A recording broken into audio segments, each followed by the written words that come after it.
കാണുന്നുണ്ടല്ലോ അല്ലെ? നമ്മൾ ഇന്നലെ ഓർഗാനിസം പോപ്പുലേഷന്റെ ക്വസ്റ്റ്യൻസ്. അപ്പൊ ഞാൻ മെയിൻ ആയിട്ട് എടുത്തിരിക്കുന്നത് പ്രീവിയസ് ഇയറിൽ വന്നിട്ടുള്ള കുറച്ച് റിപ്പീറ്റ് ചെയ്തിട്ടുള്ള ക്വസ്റ്റ്യൻസ് ആണ് ഞാൻ എടുത്തിരിക്കുന്നത് കേട്ടോ. നിങ്ങൾക്ക് ഒരു ഐഡിയ കിട്ടും എങ്ങനെ പഠിക്കണം. ഇപ്പൊ ലാസ്റ്റ് മൊമെന്റ് അല്ലേ, അപ്പൊ നമുക്ക് നിങ്ങൾ ഓൾറെഡി ഇത് ബോർഡ് എക്സാമിന് പഠിച്ചു കഴിഞ്ഞതാണ്. അപ്പൊ അതിന്റെ അഡീഷണൽ ആയിട്ട് നമുക്ക് നീറ്റിന് വരുമ്പോൾ ഏതൊക്കെ ടോപ്പിക് വളരെയധികം ഇമ്പോർട്ടന്റ് ആണെന്നുള്ളത് ഇനി മാറുമെന്ന് അറിയില്ല കേട്ടോ, അത് വേറെ കാര്യം. ഓക്കെ, ഇന്നലെ ഇത് പറഞ്ഞിരുന്നു നമ്മൾ. നേറ്റാലിറ്റി റെഫേഴ്സ് ടു എന്താണ് നേറ്റാലിറ്റി? ഒരു പോപ്പുലേഷൻ സൈസ് കൂടുന്നത് 4 ഫാക്ടേഴ്സിനെ ഡിപ്പെൻഡ് ചെയ്തിരിക്കും. നേറ്റാലിറ്റി, മോർട്ടാലിറ്റി, ഇമിഗ്രേഷൻ, എമിഗ്രേഷൻ. സോ ഇതിൽ നേറ്റാലിറ്റി എന്ന് പറയുന്നത് ഏതാ? ബർത്ത് അല്ലേ? നമ്പർ ഓഫ് ബർത്ത് ആണ് നേറ്റാലിറ്റി എന്ന് പറയുന്നത്. ഇനി ഇതിന്റെ ആൻസർ ഒന്ന് പറയൂ. asymptote in logistic growth curve is obtained when? Logistic growth എന്ന് പറയുന്നത് അൺലിമിറ്റഡ് അല്ല, റിസോഴ്സസ് ഒക്കെ ലിമിറ്റഡ് ആണ്. അപ്പൊ ഓരോ എക്കോസിസ്റ്റത്തിനും ഒരു ക്യാരിങ് കപ്പാസിറ്റി ഉണ്ട്, അതാണ് കെ എന്ന് പറയുന്നത്. ക്യാരിങ് കപ്പാസിറ്റി എത്തിക്കഴിഞ്ഞാൽ പിന്നെ പോപ്പുലേഷൻ സൈസിൽ ഫർദർ ഇൻക്രീസ് നടക്കില്ല. അപ്പൊ അവര് ചോദിക്കുന്ന എസിംപ്റ്റോട്ട് ആണ്. എസിംപ്റ്റോട്ട് എന്ന് പറഞ്ഞാൽ എന്തായിരുന്നു?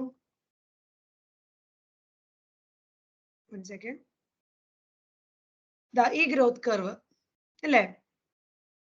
dn/dt is equal to rn k minus n/k. അതാണ് ലോജിസ്റ്റിക് ഗ്രോത്തിന്റെ ഇക്വേഷൻ. ഓക്കെ, ഇനി ഇതില് dn/dt അല്ലെങ്കിൽ നിങ്ങൾക്ക് ഈ കർവ് നോക്കി പറയുവാണെങ്കിൽ ഈ ഗ്രോത്ത് സിംപ്റ്റോട്ടിലേക്ക് പോകുന്നത് എപ്പോഴാണ്? അതായത് ഫർദർ ഇൻക്രീസ് വരാണ്ട് വരുന്നില്ലേ, ആ സ്റ്റേജ് എപ്പോഴാണെന്നാണ് ചോദിക്കുന്നത്. എപ്പോഴാണ് ഈ സ്റ്റേജ് വരുന്നത്? എങ്ങനെ പറയാൻ പറ്റും? y ആക്സിസിൽ എടുക്കുന്നത് പോപ്പുലേഷൻ സൈസ് ആണ്, എക്സ് ആക്സിസിൽ എടുക്കുന്ന ടൈം ആണ്. അപ്പൊ ആദ്യം നമുക്ക് കാണാം ടൈം കൂടുന്തോറും പോപ്പുലേഷൻ സൈസ് കൂടി വരുന്നുണ്ട്. പക്ഷെ ഒരു പെർട്ടിക്കുലർ പോയിന്റ് എത്തുമ്പോൾ പിന്നെ ഫർദർ ഇൻക്രീസ് കാണിക്കുന്നില്ല. അത് ഏത് പോയിന്റ് ആണെന്ന് നോക്കിയേ. പോപ്പുലേഷൻ സൈസ് എവിടെ എത്തുമ്പോഴാന്ന് നോക്കിയേ.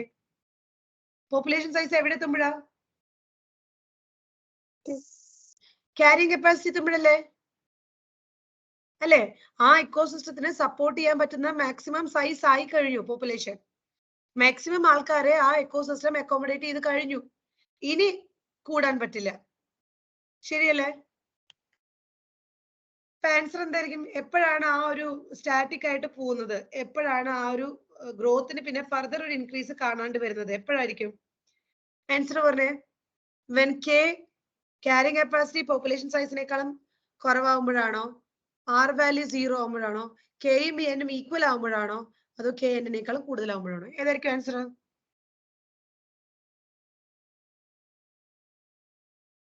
What will be the answer?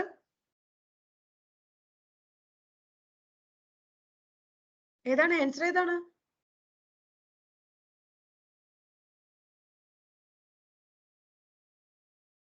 അത് മനസ്സിലാവാത്തോണ്ടാണോ അതോ എന്തുകൊണ്ടാണ് പറയാത്തത്? ഇതല്ലേ ആൻസർ വരിക? ആലോചിച്ച് നോക്കിയേ. ക്യാരിങ് കപ്പാസിറ്റി, ആ എക്കോസിസ്റ്റത്തില് മാക്സിമം എത്ര പേരെ അക്കോമഡേറ്റ് ചെയ്യാം, അതിന്റെ കപ്പാസിറ്റിയാണത്. പോപ്പുലേഷൻ സൈസ്, ആൾക്കാരുടെ എണ്ണം കൂടി കൂടി കൂടി അത്രയും എത്തിക്കഴിഞ്ഞു. ഇപ്പോഴത്തെ പോപ്പുലേഷൻ സൈസ് എന്ന് പറയുന്നത് മാക്സിമം ആയി, ക്യാരിങ് കപ്പാസിറ്റി ആയി. ഇനി ഫർദർ ഇൻക്രീസ് കാണിക്കോ? ഇല്ല. അതല്ലേ ഉദ്ദേശിക്കുന്നത്. So when K is equal to N, ശരിയല്ലേ? നെക്സ്റ്റ് ക്വസ്റ്റ്യൻ ദാ, വേഗം ആൻസർ പറയൂ. വേഗം പറയൂ, എന്നിട്ട് വേണം നമുക്ക് അടുത്ത ചാപ്റ്ററിലോട്ട് പോകാൻ വേണ്ടിയിട്ട്. Gauss principle of competitive exclusion. More abundant species will more. ഏതാ ആൻസർ പറഞ്ഞേ? Second one. Competition for the same resource exclude species having different food preference. അങ്ങനെയാണെങ്കിൽ അവർ തമ്മിൽ കോമ്പറ്റീഷൻ വേണ്ടല്ലോ. രണ്ടുപേർക്കും രണ്ട് തരത്തിലുള്ള ഫുഡ് പ്രിഫറൻസ് ആണെങ്കിൽ ഒരാൾ പോകേണ്ട കാര്യമുണ്ടോ? മൂന്നാമത്തെ സ്റ്റേറ്റ്മെന്റ് നോക്കി നോക്കിയേ. No two species can occupy the same niche indefinitely for the same limiting resources. അതല്ലേ ശരി? രണ്ടുപേർക്ക് ഒരേ കാര്യങ്ങളാണ് വേണ്ടതെന്നുണ്ടെങ്കിൽ, അതും ലിമിറ്റിംഗ് റിസോഴ്സസ് ആണെങ്കിൽ അവർക്ക് ഒരുമിച്ച് മുന്നോട്ട് പോകാൻ പറ്റില്ല എന്നല്ലേ പറയുന്നത്? ശരിയല്ലേ? രണ്ട് വേറെ വേറെ ഫുഡ് പ്രിഫറൻസുകളാണെങ്കിൽ അവർ തമ്മിൽ അത്രയും ബുദ്ധിമുട്ട് വരില്ലല്ലോ. രണ്ടുപേർക്ക് ഒരേ സാധനം വേണമെന്ന് പറഞ്ഞ് വാശി പിടിക്കുമ്പോഴല്ലേ ബുദ്ധിമുട്ട്, ശരിയല്ലേ? Okay. When does the growth rate of a population following the logistic model equal 0? Again, growth rate അതായത് ഫർദർ ഇൻക്രീസ് വരുന്നില്ല. ലോജിസ്റ്റിക് മോഡൽ തന്നെയാണ്. അത് എപ്പോഴാണെന്ന് നേരത്തെ ചോദിച്ച അതേ ക്വസ്റ്റ്യൻ തന്നെയാണ്. എന്താണ് K minus N by K minus N whole divided by K എന്നുള്ളതാണ് റീഅറേഞ്ച് ചെയ്ത് Rn into 1 minus N by K എന്ന് എഴുതിയിരിക്കുന്നത്. എപ്പോഴാണ് ഗ്രോത്ത് റേറ്റ് 0 ആവുന്നത്? ഫർദർ ഗ്രോത്ത് വരാത്ത എപ്പോഴായിരിക്കും? n is equal to k ആണെന്ന് നമുക്കറിയാലോ. n is equal to k ആവുമ്പോഴല്ലേ ഫർദർ ഇൻക്രീസ് വരാത്തെ. n is equal to k ആണെങ്കിൽ n by k എത്രയായിരിക്കും? 1 അല്ലേ? ആൻസർ ഏതാ വരിക? First one. അപ്പൊ മനസ്സിലായോ അവർ എവിടുന്ന ക്വസ്റ്റ്യൻ ചോദിക്കുന്നതെന്ന്? ആ ഗ്രോത്ത് മോഡൽസ് ഇന്ററാക്ഷൻസിനൊക്കെ നല്ല വെയിറ്റേജ് ആണ് കൊടുത്തിരിക്കുന്നത്. ഓക്കെ, ഇനി 2 ക്വസ്റ്റ്യൻ കൂടി ഉണ്ട്. I will show you the question. 1 second.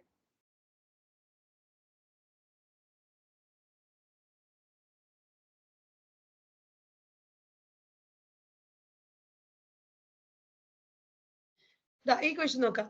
Which one of the following statement cannot be connected to predation? predation വെച്ച് പറയുമ്പോൾ which one is the wrong one here? It might lead to extinction of species. ശരിയാണ്, over പ്രെഡേറ്റ് ചെയ്ത് കഴിഞ്ഞാൽ ചിലപ്പോൾ സംഭവിക്കാം അല്ലേ? ഏതായിരിക്കും answer വരാൻ പോകുന്നത്? ഇതിൽ കറക്റ്റ് റോങ് ഏതാന്ന് നിങ്ങൾക്ക് കണ്ണുടച്ച് പറയാൻ പറ്റുന്നതാണ്. പ്രിഡേഷനിലെ പ്ലസ് മൈനസ് ഒന്ന് പറഞ്ഞേ. രണ്ടുപേരും പ്ലസ് മൈനസ്. അപ്പൊ ഇതിൽ ഏതാ റോങ് വരിക നോക്കി നോക്കി. സെക്കൻഡ് വൺ കണ്ടോ? ക്ലിയർ ആയിട്ട് കിട്ടൂലോ. Second one is the wrong one. അടുത്തത് ഓക്കെ, ഇത് ഓൾറെഡി ചെയ്തതാണ്. ഇപ്പോ നമ്മൾ ഒരുവിധം നോക്കിയിട്ടുണ്ട്. ഇമ്പോർട്ടന്റ് ആയിട്ട് വന്നിട്ടുള്ള ടോപ്പിക്കുകൾ നോക്കിയിട്ടുണ്ട്. തിയറിയുടെ സമ്മറി നമ്മൾ ചെയ്തിട്ടുണ്ട്. ഇനി അടുത്ത ചാപ്റ്ററിലോട്ട് പോവാണ്. എക്കോസിസ്റ്റം കേട്ടോ. എക്കോസിസ്റ്റം നമ്മൾ ഇന്നലെ പറഞ്ഞു. It's A functional unit of nature. അതിനെ നമുക്ക് വേണമെങ്കിൽ നേച്ചറിന്റെ ഒരു ഫങ്ഷണൽ യൂണിറ്റ് ആയിട്ട് പറയാം. അതിൽ കുറെ ലിവിങ് ഓർഗാനിസംസ് ഉണ്ടായിരിക്കും. അവർ അങ്ങോട്ടും ഇങ്ങോട്ടും ഇന്ററാക്ട് ചെയ്യുന്നുണ്ട്. അവർക്ക് ചുറ്റുമുള്ള അബയോട്ടിക് കമ്പോണന്റ് ആയിട്ടും ഇന്ററാക്ട് ചെയ്യുന്നുണ്ട്. ഇതെല്ലാം കൂടിയിട്ടാണ് നമ്മൾ എക്കോസിസ്റ്റം എന്ന് പറയുന്നത്. അല്ലാതെ ലിവിങ് ഓർഗാനിസത്തിനെ മാത്രമല്ല നമ്മൾ എക്കോസിസ്റ്റം ആയിട്ട് വരിക. അവരുടെ ഇന്ററാക്ഷൻ, അവർക്ക് ചുറ്റുമുള്ള അബയോട്ടിക് കമ്പോണൻസ്, ഇതെല്ലാം കൂടിയിട്ടാണ് we call it as ecosystem. Terrestrial ആവാം, അക്വാറ്റിക് ആയിരിക്കാം. ടെറസ്ട്രിയൽ എന്ന് പറയുമ്പോൾ ലാൻഡിൽ കാണുന്ന ecosystems, forest, grassland, desert, അതൊക്കെ. ഇനി വാട്ടർ ബേസ്ഡ് ആയിട്ടുള്ള വെള്ളത്തിൽ കാണുന്നതാണ് അക്വാറ്റിക്. പോണ്ട്, ലേക്ക്, റിവർ, പിന്നെന്താണ് ഓഷ്യൻ, എസ്റ്റുറീസ്, അങ്ങനെ വെള്ളത്തിൽ കാണുന്നതാണ് അക്വാറ്റിക് എക്കോസിസ്റ്റം. ഇനി ഇത് കൂടാണ്ട് 2 മാൻമെയ്ഡ് എക്കോസിസ്റ്റം പറയുന്നുണ്ട്. ഒരു ക്രോപ്പ് ഫീൽഡ്, ഒരു അഗ്രികൾച്ചറൽ ഫീൽഡ്, നമ്മളായിട്ട് ഉണ്ടാക്കുന്ന ഒരു എക്കോസിസ്റ്റം അല്ലേ അത്. അതുപോലെ അക്വേറിയം. ഓക്കെ, സോ ഇതൊക്കെയാണ് എക്കോസിസ്റ്റം എന്ന് പറയുന്നത്. ഇനി എക്കോസിസ്റ്റത്തിന്റെ സ്ട്രക്ചറും ഫംഗ്ഷനും നോക്കാം. ഞാൻ മെയിൻ പോയിന്റ്സ് മാത്രമാണ് എടുത്തിരിക്കുന്നത് കേട്ടോ. നമുക്കിപ്പോ നിങ്ങൾക്ക് സമയം ഉണ്ടെങ്കിൽ ഫുള്ള് വായിക്കണം എന്നാണ് നമ്മൾ പറയാ. ഇതിപ്പോ ലാസ്റ്റ് മൊമെന്റ് ആയതുകൊണ്ടാണ് ഞാൻ അങ്ങനെ പറഞ്ഞത് കേട്ടോ. അല്ലെങ്കിൽ it's compulsory that you have to read entire syllabus, complete word by word വായിക്കണം എന്നാണ് പറയാ. That is how you should prepare for NEET. Okay, anyways first statement MCQ ആയിട്ട് ചോദിക്കാവുന്നതാണ്. Vertical distribution of different species occupying different levels is called stratification. അത് മനസ്സിലായില്ലെങ്കിൽ അതിന് example അവർ കൊടുത്തിട്ടുണ്ട്. Stratification എന്ന് പറഞ്ഞു കഴിഞ്ഞാൽ വെർട്ടിക്കൽ ലെയേഴ്സ് ആയിട്ട് മാറ്റാം. ഫോർ എക്സാമ്പിൾ ഒരു ഫോറസ്റ്റ് എടുത്ത് നോക്കുവാണെങ്കിൽ ഏറ്റവും ടോപ്പില് കാണാൻ പോകുന്നത് ആരെയായിരിക്കും? ട്രീസിനെ ആയിരിക്കും. ശരിയാണ്, മണ്ണിൽ നിന്നേ തുടങ്ങുന്നുണ്ട് ട്രീ. എന്നാലും വെർട്ടിക്കലി നോക്കുമ്പോൾ ഏറ്റവും മുകളിൽ കാണാൻ പോകുന്ന ട്രീയുടെ കനോപ്പി ആയിരിക്കും അല്ലെ. ഒരു വലിയ മരമാണ് മുകളിൽ കാണാൻ പോകുന്നത്. അതിന് തൊട്ട് താഴെ കാണാൻ പോകുന്ന ആരെയായിരിക്കും? ഷ്രബുകളായിരിക്കും. അവരെക്കാളും കുറച്ചും കൂടി കുഞ്ഞായിട്ടുള്ള ആൾക്കാര്. ആൻഡ് herb വരും. Okay, so for example, trees occupy the top vertical strata or layer of forest, shrub the second, and herbs, the grasses occupy the bottom layers. So ഇങ്ങനെ vertical layers ആക്കി മാറ്റുന്നതിനെയാണ് എന്താണ് സ്ട്രാറ്റിഫിക്കേഷൻ എന്ന് പറയുന്നത്. Stratification എന്താണെന്ന് ചോദിക്കാട്ടോ വേണമെങ്കിൽ.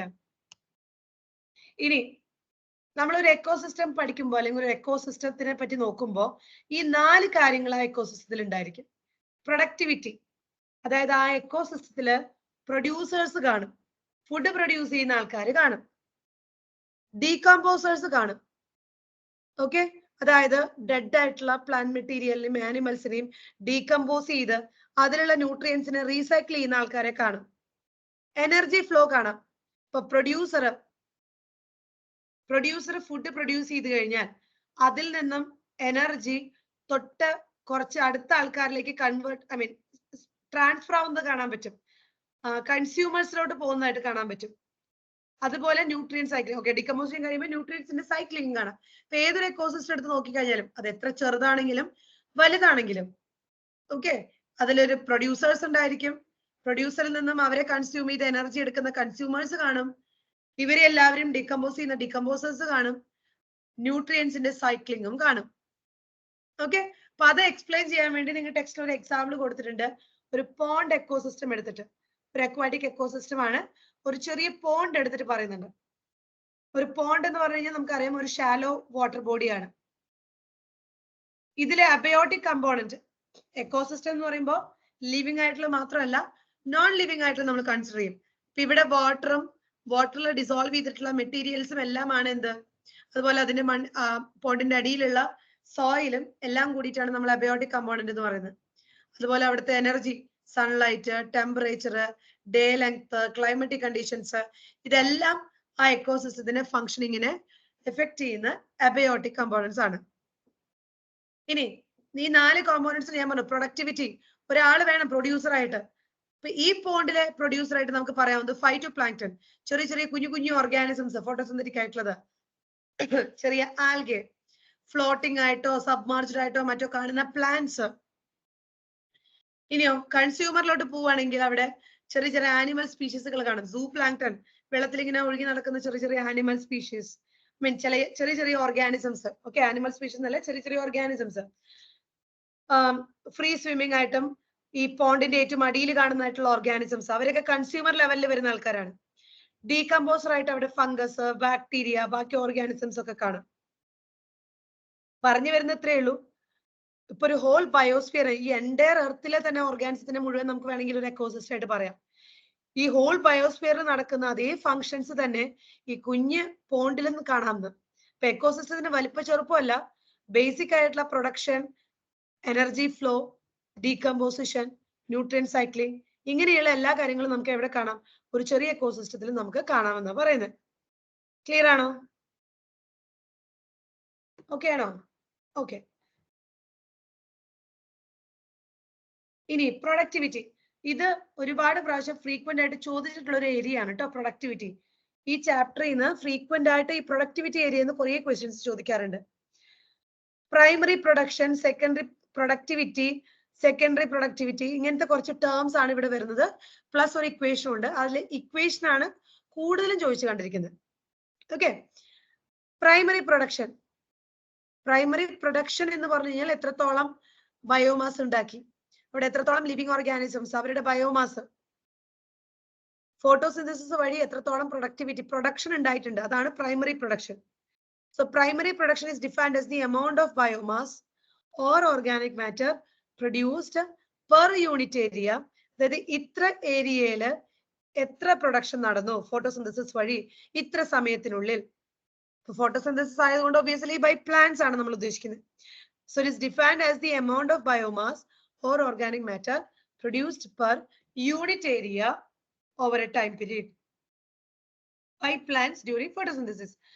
അത് എത്രത്തോളം ബയോമാസ് ഉണ്ടായെന്നുള്ളതാണ്. അപ്പൊ അതിന്റെ യൂണിറ്റ് ഗ്രാമിലാണ് വരുന്നത്, അതും പെർ ടൈമും. ഓക്കെ, സോ അല്ല per area, so gram per metre square, അല്ലെങ്കിൽ എനർജിയുടെ ബേസിസിൽ പറയുവാണെങ്കിൽ kilocalorie per metre square ആണ് അതിന്റെ യൂണിറ്റ് വരിക. ഇനി ഇതേ പ്രൊഡക്ഷന്റെ റേറ്റ് പറയുമ്പോൾ നമ്മൾ അതിന് പ്രൊഡക്ടിവിറ്റി എന്ന് പറയും. എത്ര ഗ്രാം ഉണ്ടായെന്ന് നോക്കുമ്പോൾ അത് പ്രൊഡക്ഷൻ ആണെങ്കിൽ എത്ര ഗ്രാം പെർ ഇത്ര ടൈം, നമ്മൾ പെർ ടൈം ആണ് റേറ്റ് പറയുന്നത് അല്ലെ, അപ്പൊ അതിന് പ്രൊഡക്ടിവിറ്റി എന്ന് പറയും. സോ യൂണിറ്റ് എന്താ നോക്കി നോക്കിയേ, gram per metre square per year, ഒരു വർഷത്തിൽ എത്ര ബയോമാസ് പ്രൊഡ്യൂസ് ചെയ്തു. ഓക്കെ, ഇനി ഈ പ്രൊഡക്ടിവിറ്റിനെയാണ് രണ്ടായിട്ട് ഡിവൈഡ് ചെയ്യുന്നത്, ഗ്രോസ് പ്രൈമറി പ്രൊഡക്ടിവിറ്റിയും നെറ്റ് പ്രൈമറി പ്രൊഡക്ടിവിറ്റിയും. ഇമ്പോർട്ടന്റ് ആണ് കേട്ടോ, GPP ആൻഡ് NPP. ഇതിൽ ഗ്രോസ് എന്ന് പറയുന്നത് ആ ഫോട്ടോസിന്തസിസ് വഴി എത്ര ഉണ്ടായി എന്നുള്ളത്, ടോട്ടൽ എമൗണ്ട് ആണ്, അല്ലെങ്കിൽ ടോട്ടൽ റേറ്റ് ഓഫ് പ്രൊഡക്ഷൻ ആണ് ഗ്രോസ് എന്ന് പറയുന്നത്. അതിൽ നിന്ന് ഒബ്വിയസ്ലി പ്ലാന്റ് അതിന്റെ കുറച്ച് ആവശ്യത്തിന് വേണ്ടി യൂസ് ചെയ്യും, അതിനെയാണ് റെസ്പിറേഷൻ ലോസ് എന്ന് പറയുന്നത്. ഉണ്ടാക്കുന്ന എല്ലാ എനർജിയും എല്ലാ ഫുഡും അത് അടുത്ത കൺസ്യൂമറിന് കൊടുക്കുന്നില്ല. അത് അതിന്റെ ആവശ്യത്തിന് യൂസ് ചെയ്ത് ബാക്കിയുള്ളതാണ് ബാക്കിയുള്ളവർക്ക് അവൈലബിൾ ആയിട്ടുള്ളൂ. സോ GPP മൈനസ് R ആണ് എന്ത്? Net primary productivity. സ്ഥിരം ചോദിക്കുന്നതാണ് ഇതിലെ R എന്താണെന്ന്. Okay, so gross primary productivity of an ecosystem is the rate of production of organic matter during photosynthesis. എന്താണ് ഫോട്ടോസിന്തസിസ് വഴി എത്രത്തോളം ഓർഗാനിക് മാറ്റർ ഉണ്ടായി അതിന്റെ റേറ്റ് എന്താണ്? അതാണ് GPP. A considerable amount of GPP is utilized by the plants in respiration. സ്വന്തമായിട്ട് ആവശ്യത്തിന് അവർ use ചെയ്യുന്നുണ്ട്.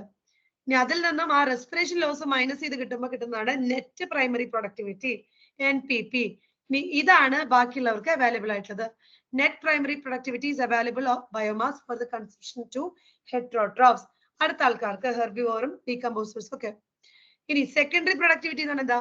It is defined as the rate of formation of new organic matter by consumer. ഇപ്പൊ primary എന്ന് പറയുമ്പോൾ പ്ലാന്റ് ഉണ്ടാക്കുന്നതാണ്. Primary എന്ന് പറയുമ്പോൾ plant ഉണ്ടാക്കുന്ന, പ്ലാന്റ് എങ്ങനെ ഉണ്ടാക്കുക? ഫോട്ടോസിന്തസിസ് വഴി.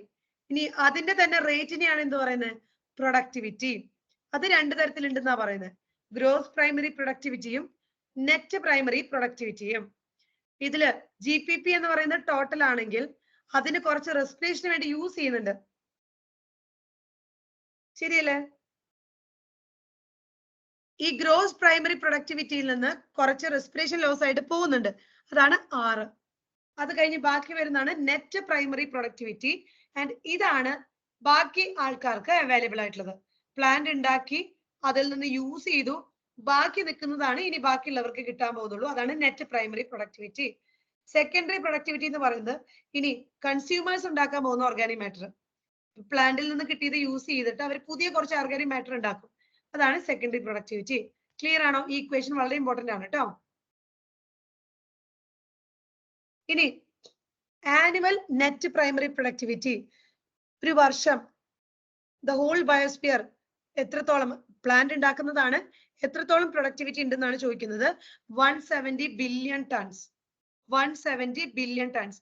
ഇങ്ങനത്തെ ക്വസ്റ്റ്യൻസ് വരുമ്പോഴേ നിങ്ങൾ അവരെ മിക്കപ്പോഴും കൺഫ്യൂസ് ചെയ്യിപ്പിക്കുക. ബില്യൺ മില്യൺ എന്നൊക്കെ പറഞ്ഞിട്ടായിരിക്കും കേട്ടോ. പഠിക്കുമ്പോൾ അതും കൂടി ക്ലിയർ ആക്കുക. It's 170 billion. ഇത്രയാണ് ഹോൾ ബയോസ്ഫിയറിൽ ഒരു വർഷത്തെ പ്രൈമറി പ്രൊഡക്ടിവിറ്റി പറയുന്നത്. The annual net primary productivity of whole biosphere is approximately 170 billion. ഇതില് ഓഷ്യന്റെ മാത്രമായിട്ട് എത്ര പറയുന്നത്? 55 ബില്യൺ ടൺസ് ആണ്. ഹോൾ ബയോസ്ഫിയർ 170 ആണെങ്കിലും ഓഷ്യനില് അത് 55 വരുന്നുള്ളൂ. ബാക്കി ഇത് ഹോൾ പ്രൊഡക്ടിവിറ്റി നടക്കുന്നത് എവിടെയാണെന്നാ പറയുന്നത്?